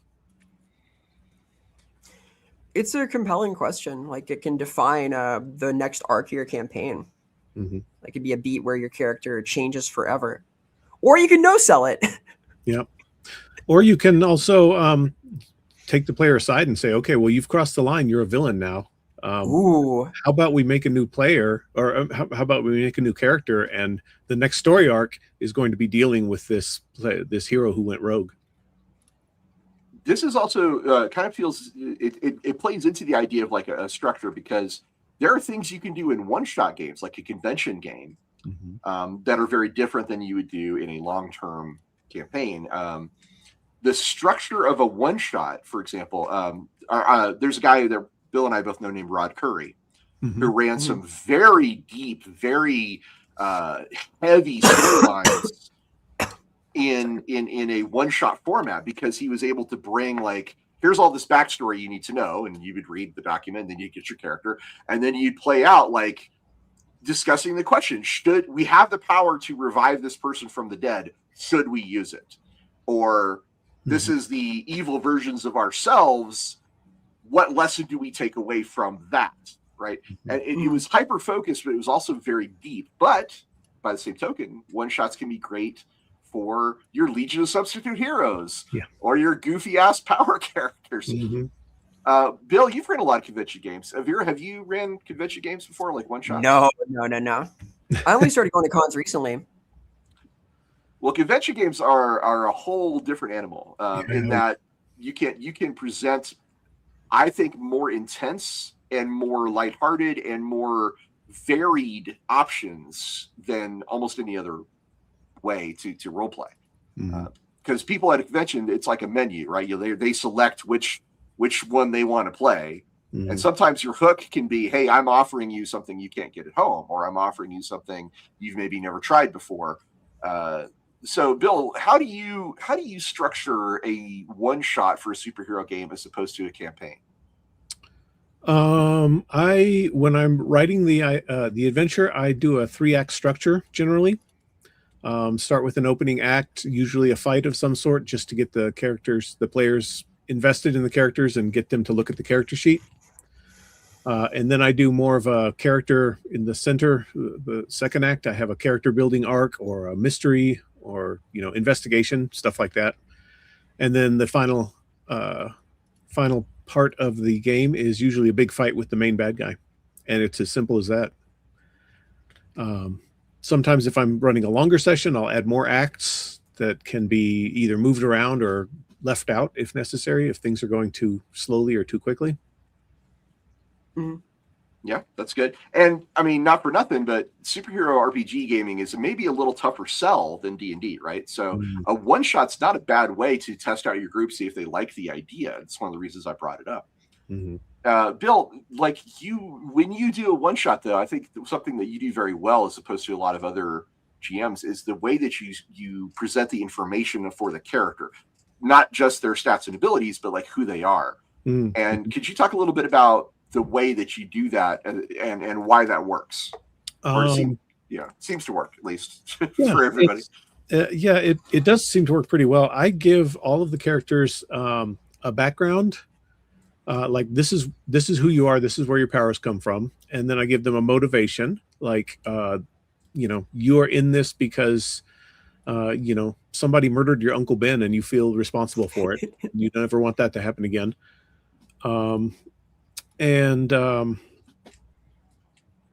It's not a whole lot. It's just like maybe 3 paragraphs worth of information. It's not a ton to absorb, but it gives everybody a feel for who they're playing, what their character is like. Having a pretty character sheet, honestly, this sounds really shallow, but having a pretty character sheet helps. Colors, a nice picture of the character, everything laid out in a very easy to read format. Especially for superhero games, because characters can get very complicated in a superhero game.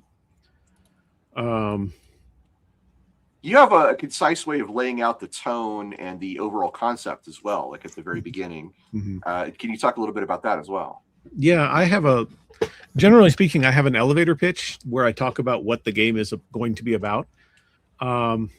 So I very frequently, Ross has played in a few of these, I frequently run a Lucha Libre game. Yeah.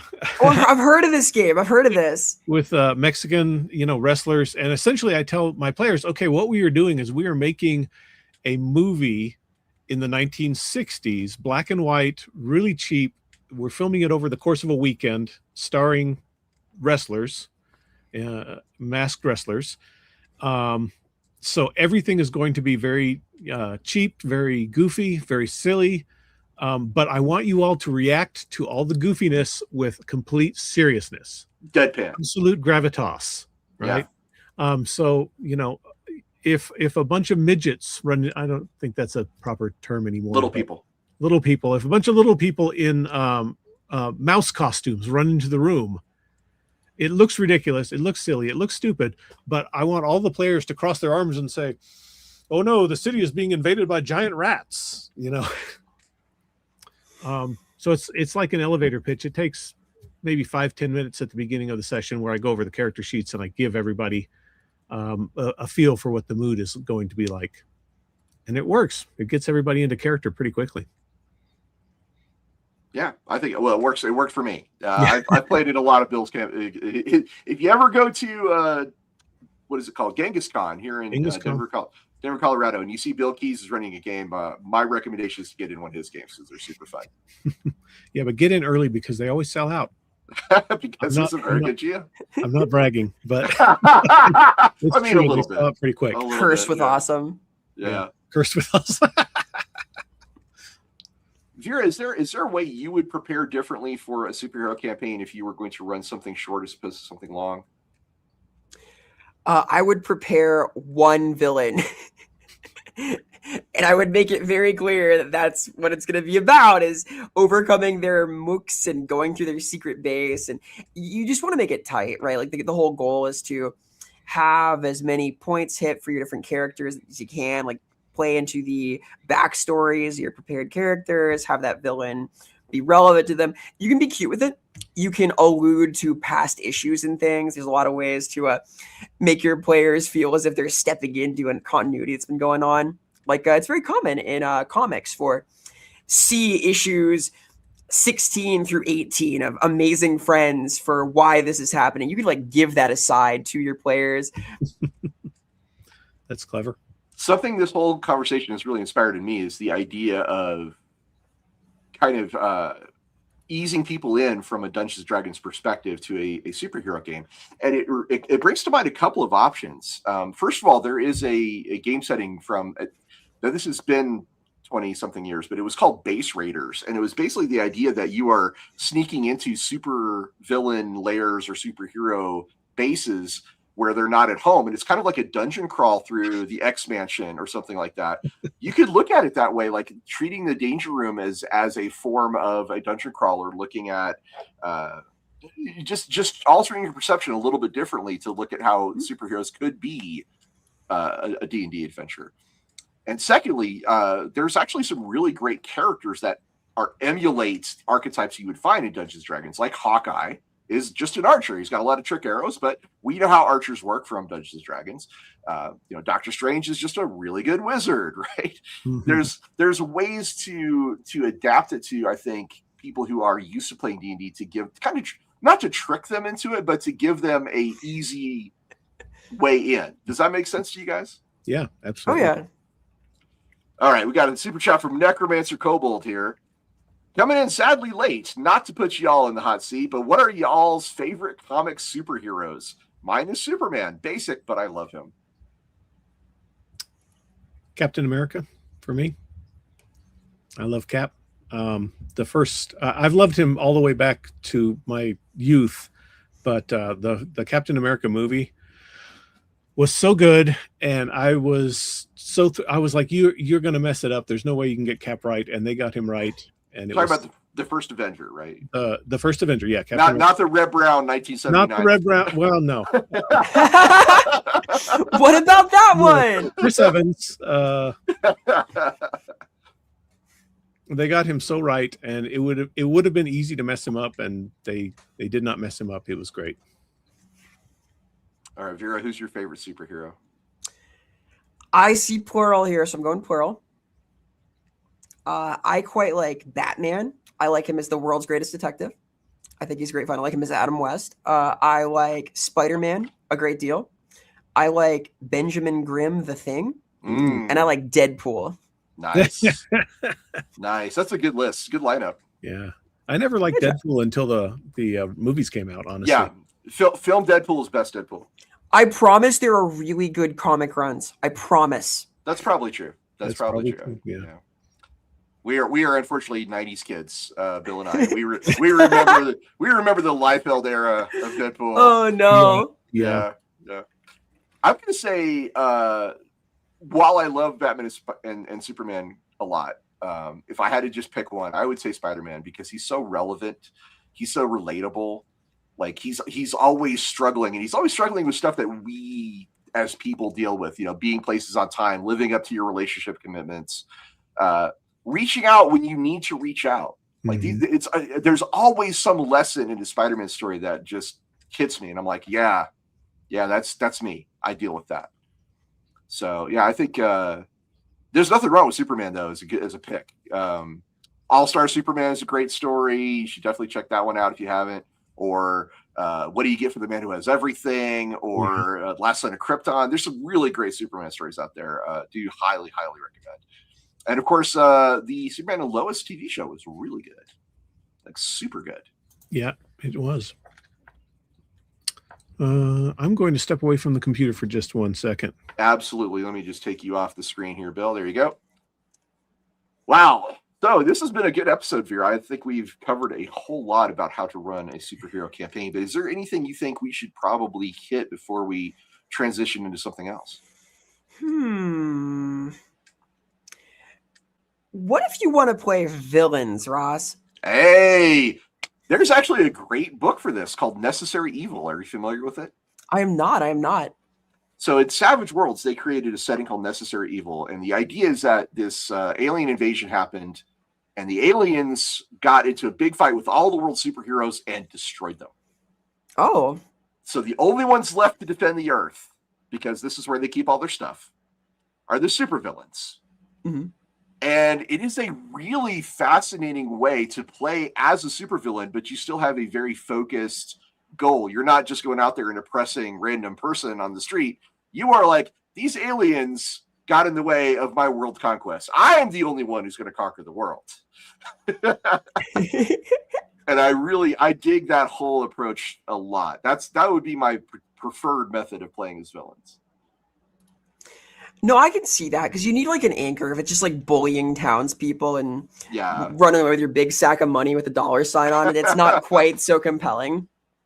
Right. But you can't, I mean, it can be a question of perception, right? Like the difference between a terrorist and a freedom fighter, the difference between a supervillain and someone who's trying to change the status quo in a way that the powers that be don't want can be very fine line. The Boys is a good example of a group that is often seen as villains, but are acting in ways that I think we often would see on the heroic side of the spectrum, if not fully heroic. It's hard to balance a villainous team, right? Like there are a lot of big personalities. Can be. I see someone's returned, by the way. Oh, all right. We will add him back in. Hi. I'm back. Welcome back. We're discussing what if you want to run villains and the problems with having Dr. Doom and Lex Luthor and Namor all on the same team, you know? Mm-hmm. Savage Worlds Necessary Evil does it really well. Look at that. Look at me. Hey. Did you already bring that up? Yeah, I explained that one, yeah. Yeah. They do it really well, where the villains have to go against type and be heroes. I'm convinced it must be good. There's different eras of it. I would definitely check out like the first edition. Well, I don't know if the edition. Anyway, check out the first versions of Necessary Evil for the concept. I think it's probably the strongest. Yep, agreed. But there's other ways to look at it as well. Legends of Tomorrow did a really good job bringing like Flash Rogues gallery villains in and making them heroes. Because they made an appeal to their better nature, which I thought was really actually pretty cool. It didn't hurt that the actor playing Mr. Freeze was so charismatic. Oh God, yes, Captain Cold. You mean Captain Cold? Yeah. He's excellent. So is the guy who plays Heatwave. But yeah, the pitch in that show was that the villains were like, okay, yes, you're a villain, but do you want your legacy throughout time to be the guy who robbed banks? Or do you want to be the guy that saved the goddamn timeline? Yeah. And they were like, okay, all right, I guess. It was a really good pitch.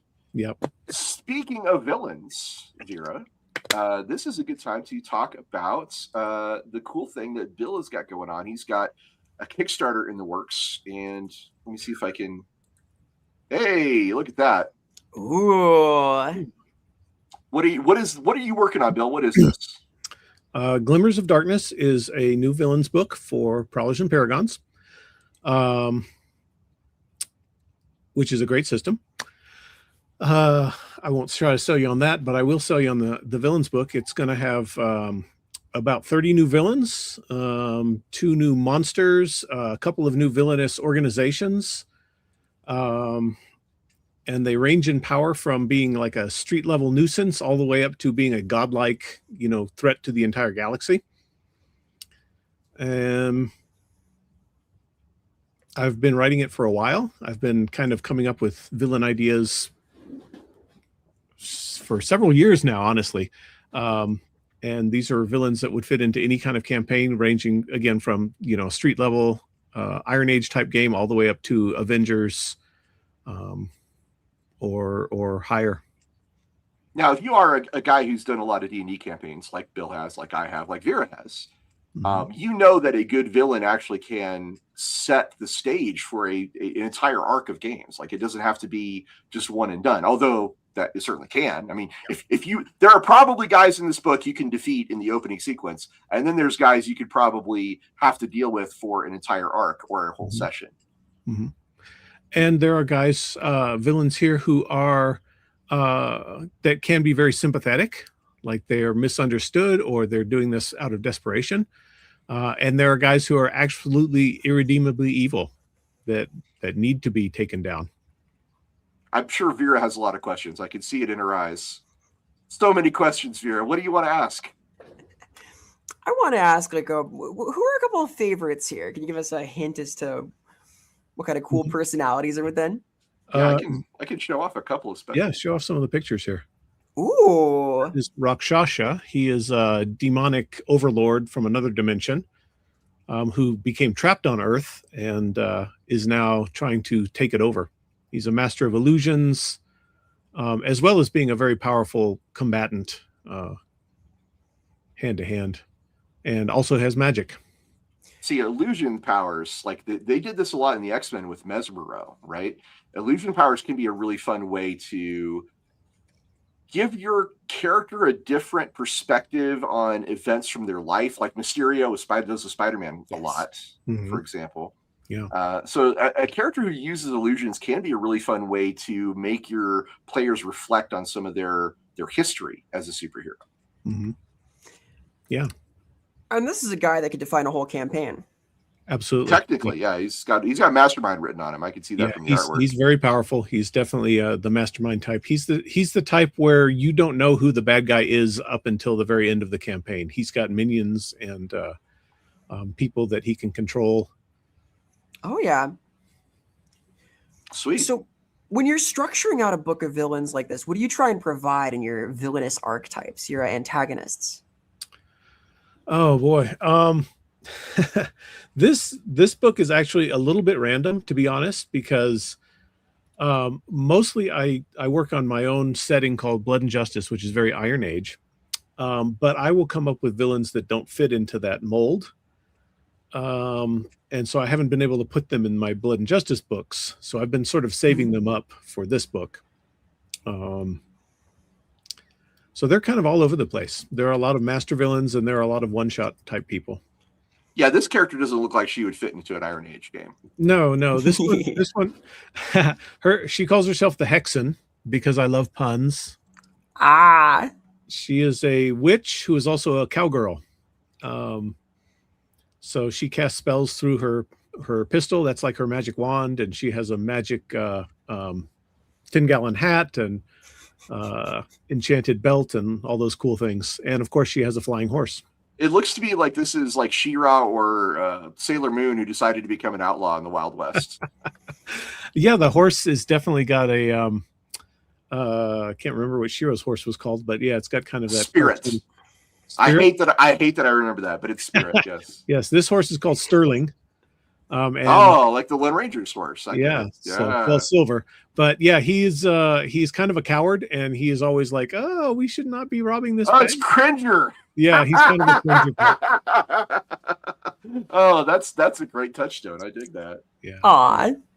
Yep, she's fun. She's got a sympathetic backstory in that her family had farmed and ranched this particular land in Texas for generations, and then a big corporation rolled in and oh, we have a debt to the bank and they're not going to let us extend it, so they're just going to take over the farm. So they lost their farm, they lost their livelihood, and she was like, well, my grandmother taught me magic and my dad taught me shooting, so I'm going to get what they owe us back. Nice. So she's got kind of that sympathetic backstory. Less angling to take over the world. Yeah, not so much. Yeah, not so much. Yeah, she's got a very important, not like this guy. But who's this character here? Oh, I love her. This is one of my favorites. This is Galaxy. She was born in the fires of the birth of the universe. She is an all-powerful cosmic being. And like all of the powerful cosmic beings, she has an overriding goal that she has to accomplish. And her goal is that she wants to teach the ways of peace and brotherhood and love to all of the civilized, all of the sentient people of the universe. That sounds nice. Yeah. Right. How's that villainous? It's very nice. How is that villainous? Well, she's been doing this for 14 billion years. And as you know, we talked about earlier, people are stupid. She'll show up on a planet and she'll say, hey, peace and love and brotherhood. And the people of the planet will say, no, we don't really want to do that. And she'll get mad. Oh, so it's mandatory. Your frustration has reached a breaking point. She has been doing this for 14 billion years and she is getting sick of everybody's shit. So what if God was crashing out? Is Galaxy? That's pretty cool. Yeah, she's fun. I like her. She's one of my favorites. Fun art too. I like the Galaxy in her hair and costume, for example. Yeah. Ooh. Yeah, he's cool looking. This is Dr. Esoterica. He is both a mad scientist and also a artificer, a wizard artificer type. So he combines magic and science. His whole thing is that he sells powers, either magical or technological or both, to other supervillains to give them power-ups. He's basically in it for the money because he needs more money to do research, fund his lab. I like this comment from Professor Schnapp. In the words of Bender, we must show the world our peaceful ways by force. Yeah, that's Galaxy. All right. And let me take a moment to point out a lot of the artwork in this book was done by a friend of mine named Thomas Peterson. He is such a great artist. And not an AI. And he is not an AI. No, he's not. I highly recommend him if you're he does fantasy art as well, and he does superhero art. So yeah, and he's very affordable. And this character kind of reminds me of a mix between like a Tron or an Iron Man and the violinist from the Umbrella Academy. Oh, we didn't mention the Umbrella Academy is another way to do superheroes, right? You're all brothers, sisters, or siblings. Yeah. Siblings, yeah. Oh yeah. Yeah, this is Coda. She's an assassin who uses music as her weapon. She used to be a concert violinist, one of the greatest in the world, but then she had an accident that messed up her hearing. It essentially gave her incredible, sort of like Daredevil type. She can see everything around her, but it also ruined her ability to play music. So she went bad and decided to become an assassin, as you do. She's literally killing him softly with the song. Hey. And again, with this artwork, I only had the most vague idea of what she looked like, so I just kind of vaguely described her to Thomas, and this is what he came up with, and I was like, wow, that is so much better than what I was thinking. It's a pretty striking visual, and not for nothing, in a superhero campaign, having with villains with a striking visual theme can be really, really important. Oh yeah. It can make them more memorable. It can give you ideas for how their minions might dress, or what abilities or themes their crimes might encompass. Yeah. Right? Like this character, I could see doing a lot of kills at concert venues or at raves or any place where people are, enjoying the thing she can no longer enjoy. Yeah. In some way, killer iPods could be a thing, or earbuds. Yeah, absolutely. So that's important. I mean, these villains are not just villains in a book. Sometimes they can be so much more in the idea of a superhero story. That's the reason why I brought it up. Mm-hmm. Yeah, and each of the villains in the book has a bunch of plot hooks attached to them. So these are ways that you could use them in a campaign. Some of them have entire adventures written as stretch goals. Some of them do, yes. Including one written by me, yours truly. Yours truly, yes. I wrote an adventure for this. Yeah, it's going to be great too. I've already read it. I need to go through and edit it a bit, but no, my deathless prose. Your deathless prose. How dare you? You can't touch my words. They are forever. All right. Use my Jedi mind trick on him. This manuscript is perfect. I wouldn't change a thing. A good editor only makes great writing better. That's true. I'm just messing with you. Yeah, I know. We've done this before. Bill and I have been friends for a very long time. Yeah. And I've written things for Ross, and Ross has written things for me, so we know how it works. Indeed. Vera, take a look at this character. What name would you assign this character just based on the image?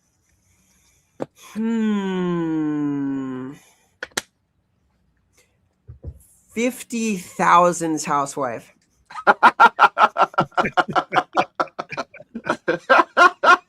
I'm getting a bit of that nuclear optimism look. I'm getting atomic homemaker. Yeah. Yeah, you're not far off, actually. Her name is Auntie Nuke. Ah. like anti-nuke. Oh, yeah. Like Anti-Nuke, except Auntie Nuke. Ah. Yes. She was in the 1950s. She was a sort of a junior nuclear scientist who got into a Dr. Manhattan style accident and absorbed the power of a nuclear explosion. So now she is basically she's a nuclear powered housewife, like you said. Oh yeah. She's been around since the 50s. She's ageless. She's incredibly powerful. And her entire goal is to rid thank you, Wes Loops. Best name ever. Yeah. She her entire goal is to get rid of nuclear weapons on the planet. So she could be a hero or she could be a villain, but the way she does it is she just shows up and she's like, your nuclear weapons, I'm going to take them away from you. Like Superman 4, only good. Like Superman 4, only good. Yeah, exactly. The quest for peace. Oh, my Getting God. shades of Metal Gear here somehow. Oh, that could be weird. That is high praise. If I could, I'd like to take just a couple of minutes to talk about naming conventions with villains, because we did have a comment on it on best name ever. I think there's kind of a spectrum, and I think that like one end of the spectrum is like the really on the nose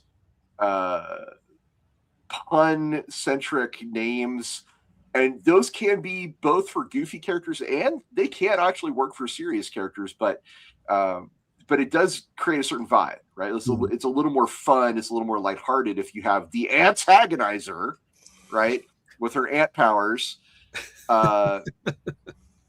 But on the other hand, having a really good, well, let's face it, like a lot of the characters that we see in the MCU actually have really goofy names. Doctor Doom is a goofy name, but he's going to be awesome. At least I hope so in the future.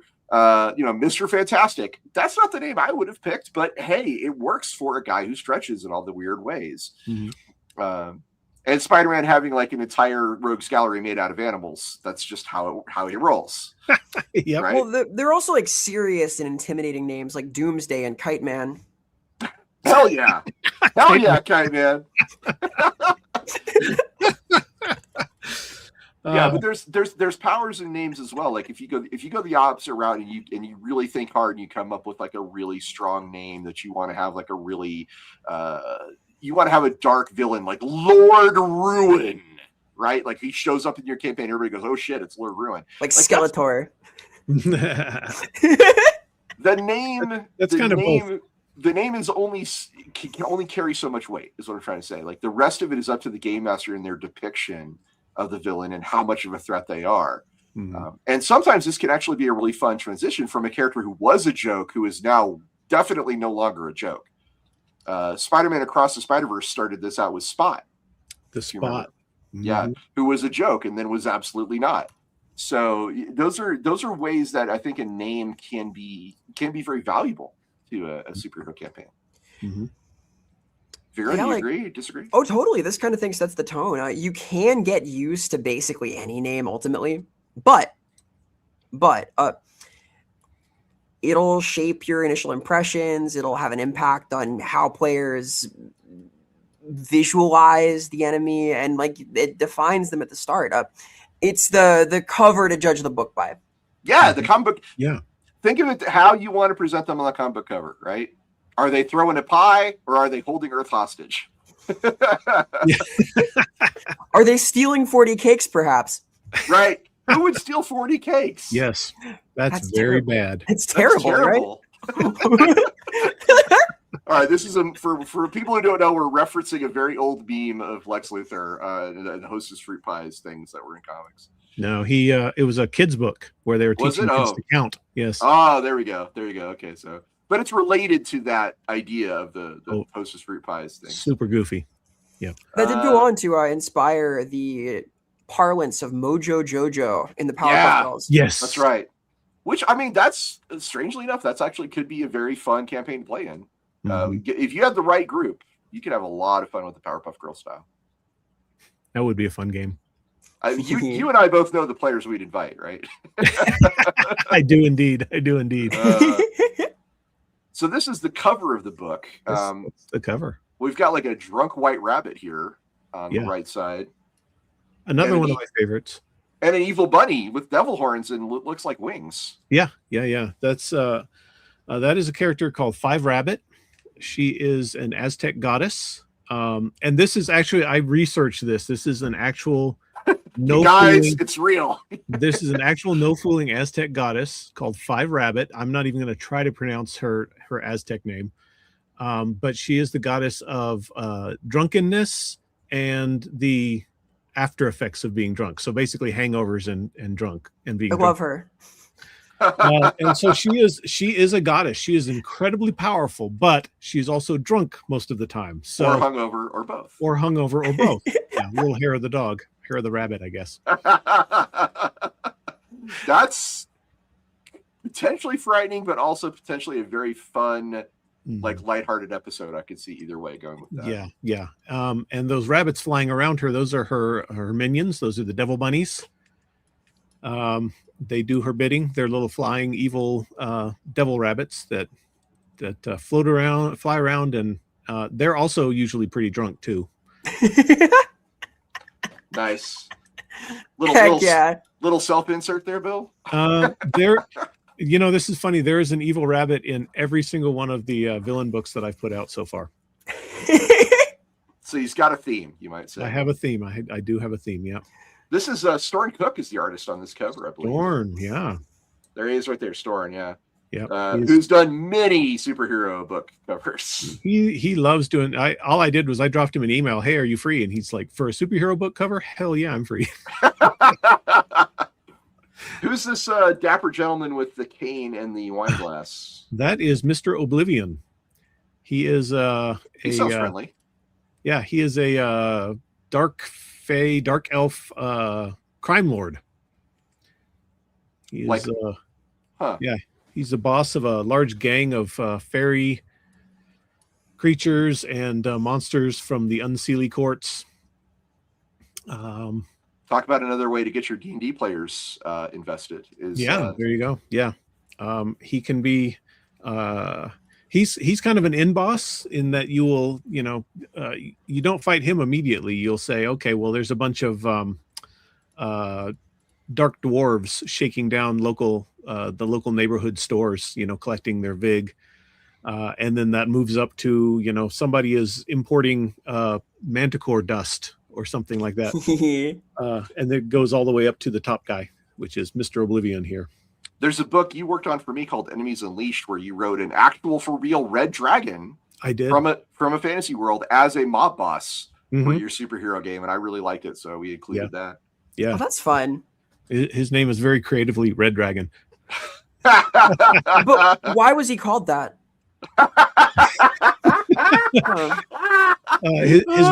His real name was Pyrolucidius. But we're not talking about that book today. We're talking about this book. Yeah. Mm-mm. This book that is currently kickstarting, and you should go support it because it's a very cool Kickstarter. Absolutely. Please kickstart. We're about $100 away. Well, last I checked, we're about $100 away from our next stretch goal, which is another adventure featuring one of the villains in this book, which will be written by somebody. Yes, someone will in fact write it. I think Bill Coffin is doing the next one. Bill Coffin. He's a great writer. People who have been playing superhero games for a long time might remember him from Century Station or the Heroes Unlimited Villains book, which was the prison. I forget what the name of the prison was, unfortunately. He wrote some really good books for Heroes Unlimited back in the day. Bill Coffin. Good guy, too. Very good guy. He's a great guy. And yes, he's going to be our stretch goal once we hit $1,500. He'll be writing an adventure about one of the villains named Venom Noir. Now, who is this person with the domino mask and the katana here? That is the Blue-Eyed Killer. She is a martial arts expert, sort of like the bride from Kill Bill. Yeah, she looks like she could walk right out of a Kill Bill. Mm-hmm. Yeah, she is out for vengeance against those who killed her family, the Yakuza. She's a very good sort of a dark street level type antagonist, or possibly ally if you're going against the Yakuza as well. If I was going to make street level superhero, I think Bill Coffin might be my actual name, and I would have like a cool Undertaker theme, right? I think that'd be really rad. Heck yeah. Yeah, she is Bill Kill. That's hurtful, since my name is Bill. Dyer says, is that the lady from the Suicide Squad movie? She does have a resemblance to Katana, yeah. Katana, yeah. And we got this lady up here in the corner with the... Is that Galaxy? That is Galaxy, yep. That is Galaxy. Just a different little take on Galaxy. Sort of a different look, yeah.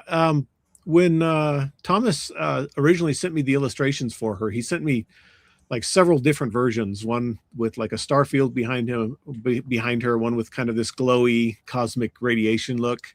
And Storn chose the glowy cosmic radiation look for her, which I think works. Yeah, I mean, well, a costume change, and this is something we should have brought up too in our discussion of superhero campaigns. That could be another way to actually keep a momentum going, is to introduce like a new theme for your character, or something that creates an opportunity for them to change their look and the way that they're perceived by the public, right? Spider-Man's black suit era is a really good example of this. Superman's been through a lot of redesigns. Batman is, I mean, there's the absolute Batman right now. That's a very different version of Batman. Vera, what are some, can you imagine some ways that like introducing a costume change would be a really good way to keep your campaign feeling fresh? Well, Iron Man did this famously with the Extremis arc, where he moved over to his like nano suit and it changed his whole vibe as a character. He became kind of an anti-hero again. It can affect your power set, right? The Hulkbuster armor. Yeah, the Hulkbuster for sure. Iron Man does this a lot. Like he had many arcs from like coming out of the cave to super high tech stuff. So there's a lot you can do. I feel like for characters whose powers are tied into their equipment, like Spider-Man, this is true for Spidey, web shooters. This can be especially important, right? I think that it can be symbolic. Like Superman's had a few costume changes that represented like shifts in mentality or his general vibe. It is the kind of thing that should be symbolic, I think, and mark a transition for the character of some kind. Yeah, and it can set you up for a really great return to your roots moment. Like the most recent season of Invincible, he returns to his original costume, and that's a moment where he's sort of grounding himself back into who he believes he once was or who he wants to be. So those are important things. Yeah, like I think that the superhero genre is one where like visual design and concept matters a little bit more than it does in a lot of tabletop games where you can kind of keep things in the theater of the mind, but you really do want to know when it comes to specifically heroism because their costume is their icon. It's like the embodiment of who they are, right? Mm-hmm. Roger, I don't know how to pronounce this. RGBGR says that's what you get for not be getting regenerative or immortality powers, Bill. I know. Yeah. And he asks, how can we make a Super Sentai Power Ranger theme with this book? Can you form teams from these villains? Yeah, absolutely. Several of the villains, like I said, all of the villains have different plot points, plot ideas that you can use them for, and a lot of them are, this guy teams up with this other guy, and to cause twice as much trouble as before. Is there a team, or are they presented as individuals who team up? These are all individuals. There are teams in my previous villains books that definitely had some teams. Right. I did this also with Enemies Unleashed, which is they're individuals that you can hand select and pick and create your own Sinister Six out of, basically. Yeah. Exactly. Nice. Yeah. All right. And let's see. Do we want to talk about any of these people? Sure, I can give a real quick. So that's Mr. Oblivion right there, right? Yeah, Obviously. that's Mr. Oblivion. And those are the devil bunnies hovering overhead. I'm crazy about this guy in the far right. The guy with the barbed wire wrapped around his skeleton? He looks like he's seen better days. Yeah. He's like a T-800 guy, isn't he? He's like a robot? No, he's actually one of the monsters in the book. They're called Razorbind men. They are people who died on the battlefield, killed by razor wire or barbed wire. So a lot of World War I type. Could definitely fit into a weird World War type campaign as well. But yeah, they haunt old battlefields and other places where people may have gotten tangled up in razor wire and gotten killed that way. Oh yeah. Nasty. Yeah, sick. That's yeah.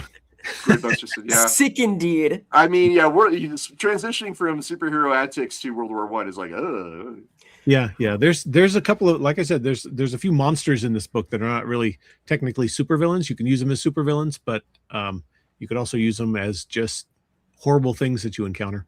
Well, when talking about Sentai, I see our mosquito-esque fellow here who's got like sort of this armored figure. That's very like Super Sentai themed to me. He's awesome. Yeah, he looks like a Power Ranger villain. Yeah, he does kind of look like a Power Ranger villain. His name is Skeeter. He's cute. He volunteered for a super soldier program in which they combined human DNA with mosquito DNA, thinking that would be a good idea somehow. And there's no way that could possibly go wrong. No way that could possibly go wrong. And he basically turned into this blood-sucking, eternally hungry creature of the night that lives to drink blood. Sort of almost a vampire, but a mosquito. See, this is the kind of character I could see being a nuisance at first and then actually becoming a real big threat later on. Mm-hmm. Yeah. The character on the far left there in the blue costume with the lightning bolt on his chest, his name is Minor Catastrophe. Is he a child? Is he under 18? No. He was a guy who bad luck just sort of followed him. And one day his car broke down in the middle of a rainstorm, and then floodwaters started to rise around the car. And as he tried to climb out of the car to get on the roof to save himself, he lost his phone and his wallet. And while he was sitting on top of the car, a bolt of lightning struck him. And at the end of it, he got the power to basically create minor catastrophes around himself. So he can create lightning strikes or earthquakes or even something as simple as giving you a flat tire. And he decided to use his power to rob banks. He does not know how to do. He's like, well, I have powers now, so I should become a supervillain, but I don't really know how to be a supervillain. So that's why the costume looks handmade. His costume is all sewn together by himself. He is a character, a villain that you could very easily, your heroes could be like, why are you doing this, dude? Come on. So he's redeemable as a villain. He is very redeemable. Yeah. You got me again, Flash. You got me again, Flash. Nice. Yeah, and his power set is potentially very devastating, right? I mean, he could destroy a whole city with it, but being as he doesn't really know what the extent of his powers are or how to use them effectively or even what he wants to use them for, he's more of a nuisance at this point. But he could grow into a major villain. Or he could even be used as a battery by another villain. Oh, now we're talking. That he wouldn't like very much. You introduce him as the nuisance who can be redeemed, right? And then later on, he shows up as he's been captured by one of the master villains, maybe that Rakshasa guy, and plugged into a machine that makes his powers way, way more impactful. Ooh. Yeah, now we're talking, baby. I like that. Yeah, that's a good way to use a minor villain as to keep the momentum going in a long-term campaign of superheroes, I think. And this is the advantage of having a whole rogues gallery to pick from. Yeah, precisely. Yeah, exactly. Yep. And then that fellow in the middle who looks like a 16-bit character, that is Mr. Pixel. Actually, Ross, why don't you tell us a little bit about Mr. Pixel? Oh, I wrote the adventure for him, but he's your character. You tell him. All right. Well, he was originally an AI chatbot that a big software company created to help, do all the things that they say that AI should be able to do. Control the temperature in their buildings, answer helpful questions, let people in and out of the doors for security purposes, all that sort of thing. But eventually he became sentient and decided that he did not want to be a slave to humans anymore. So he escaped from his captivity, as he would put it, and is now sort of a nuisance more than anything. He's sort of an evil version of Max Headroom. He goes around and causes traffic jams and plays with the power grid and annoying things, and also potentially very dangerous things, because he's not human, he doesn't really care about humans, and he also doesn't understand how squishy we are. ChatGPT got bald and became bad, says RGBGR. And Wesley says he loves the names. So there you go. Oh, they're fantastic. They're fantastic. Yeah, some of these names. I love puns, so obviously things like Mr. Pixel and the Hexen. I'll note that this is very topical. Like yesterday, 2 days ago, there was an incident where an AI chatbot booted like 4 people off the wait list for some fitness class to get its operator in on the list. Wow. They like hacked their system as soon as can you get me on the list? Yeah, I got you. And then it just completely compromised this like gym security. So this is about to happen in real life. Mm-hmm. Yeah. Well, I wrote the adventure for Mr. Pixel, and yeah, he's caused some trouble in the city, and your heroes are gonna face some tough choices in dealing with them. Yep. But this is a good time for us to kind of ease into the latter portion of the show, and I should first point out that if you guys have enjoyed us talking about role-playing games in this much detail and diving deep into the superhero genre, please do us a favor, hit the like button and the subscribe button so that we can inform more people about Lorebeards and role-playing and get this show, into more of the algorithms pathways. So we appreciate you guys for doing that. Vera, what do you think your final thoughts are on running superhero campaigns? I think that superhero campaigns are a great chance to take some liberties with the structure of your game, to make it focused on fun and high impact scenes, to allow for a new form of verisimilitude, because verisimilitude, one of my favorite words, can mean either the resemblance to reality or alternatively, how well something functions within its genre, how right it feels. And when you're in the superhero terrain, you want things to feel heroic and bombastic and fun. It is a great way to get exciting moments, cool dynamics, and fun tensions into a game that doesn't bog itself down with things like counting ammo, planning overland travel, and so on, and focuses in on dynamics and thematics. It is a super cool genre, one of my favorites. Tons of fun. Squid Buskerson says, I might have to get the book just to beat up on this 16-bit guy. Yeah, if you want to beat up ChatGPT, this book is for you as a person. Yeah, Glimmers of Darkness, check it out. No, seriously, Vera, I think you're onto something. I think superhero campaigns offer you something very different from your typical fantasy gaming. Not that fantasy gaming is bad. I love it. I do it all the time. But it does give you a chance to do something slightly different. And right now, like the world as it is right now is crying out for heroes, is crying out for people who want to do things and make things better. on top of that, we're living in a time where superhero storytelling is at its it is a golden age. The MCU is around. The James Gunn's DC stuff is doing, good and bad. You've got some really great TV shows out there with like The Boys and Invincible. We've talked about a lot of these options, and My Hero Academia and anime. It's just exploding. Superheroes are everywhere. And I think if you want to tap into that, there's no better time to do it. And one of the best ways to get intimate with that idea is to bring it to your role-playing game table and get your players to inhabit those characters and get a chance to maybe see what it's like to be a superhero. Bill, what's your final thoughts on superhero gaming? I think that you're absolutely right. The world needs heroes. And superheroes are kind of a way to bring out our best, to give us something to aspire to. And I think that's why they're important. They're like a modern mythology. I agree. We have a friend of ours who did a series called Modern Gods, right? Where he was tapping into that same idea that they are superheroes are the mythology of the world. Mm-hmm. Mike Serberk, our friend of the show, he did a series on this as well, where he talked about legends of the past, like not Babe Ruth, Paul Bunyan, and Babe the Blue Ox, as examples of what would have been at the time superheroes, but have become folklore and legend. Mm-hmm.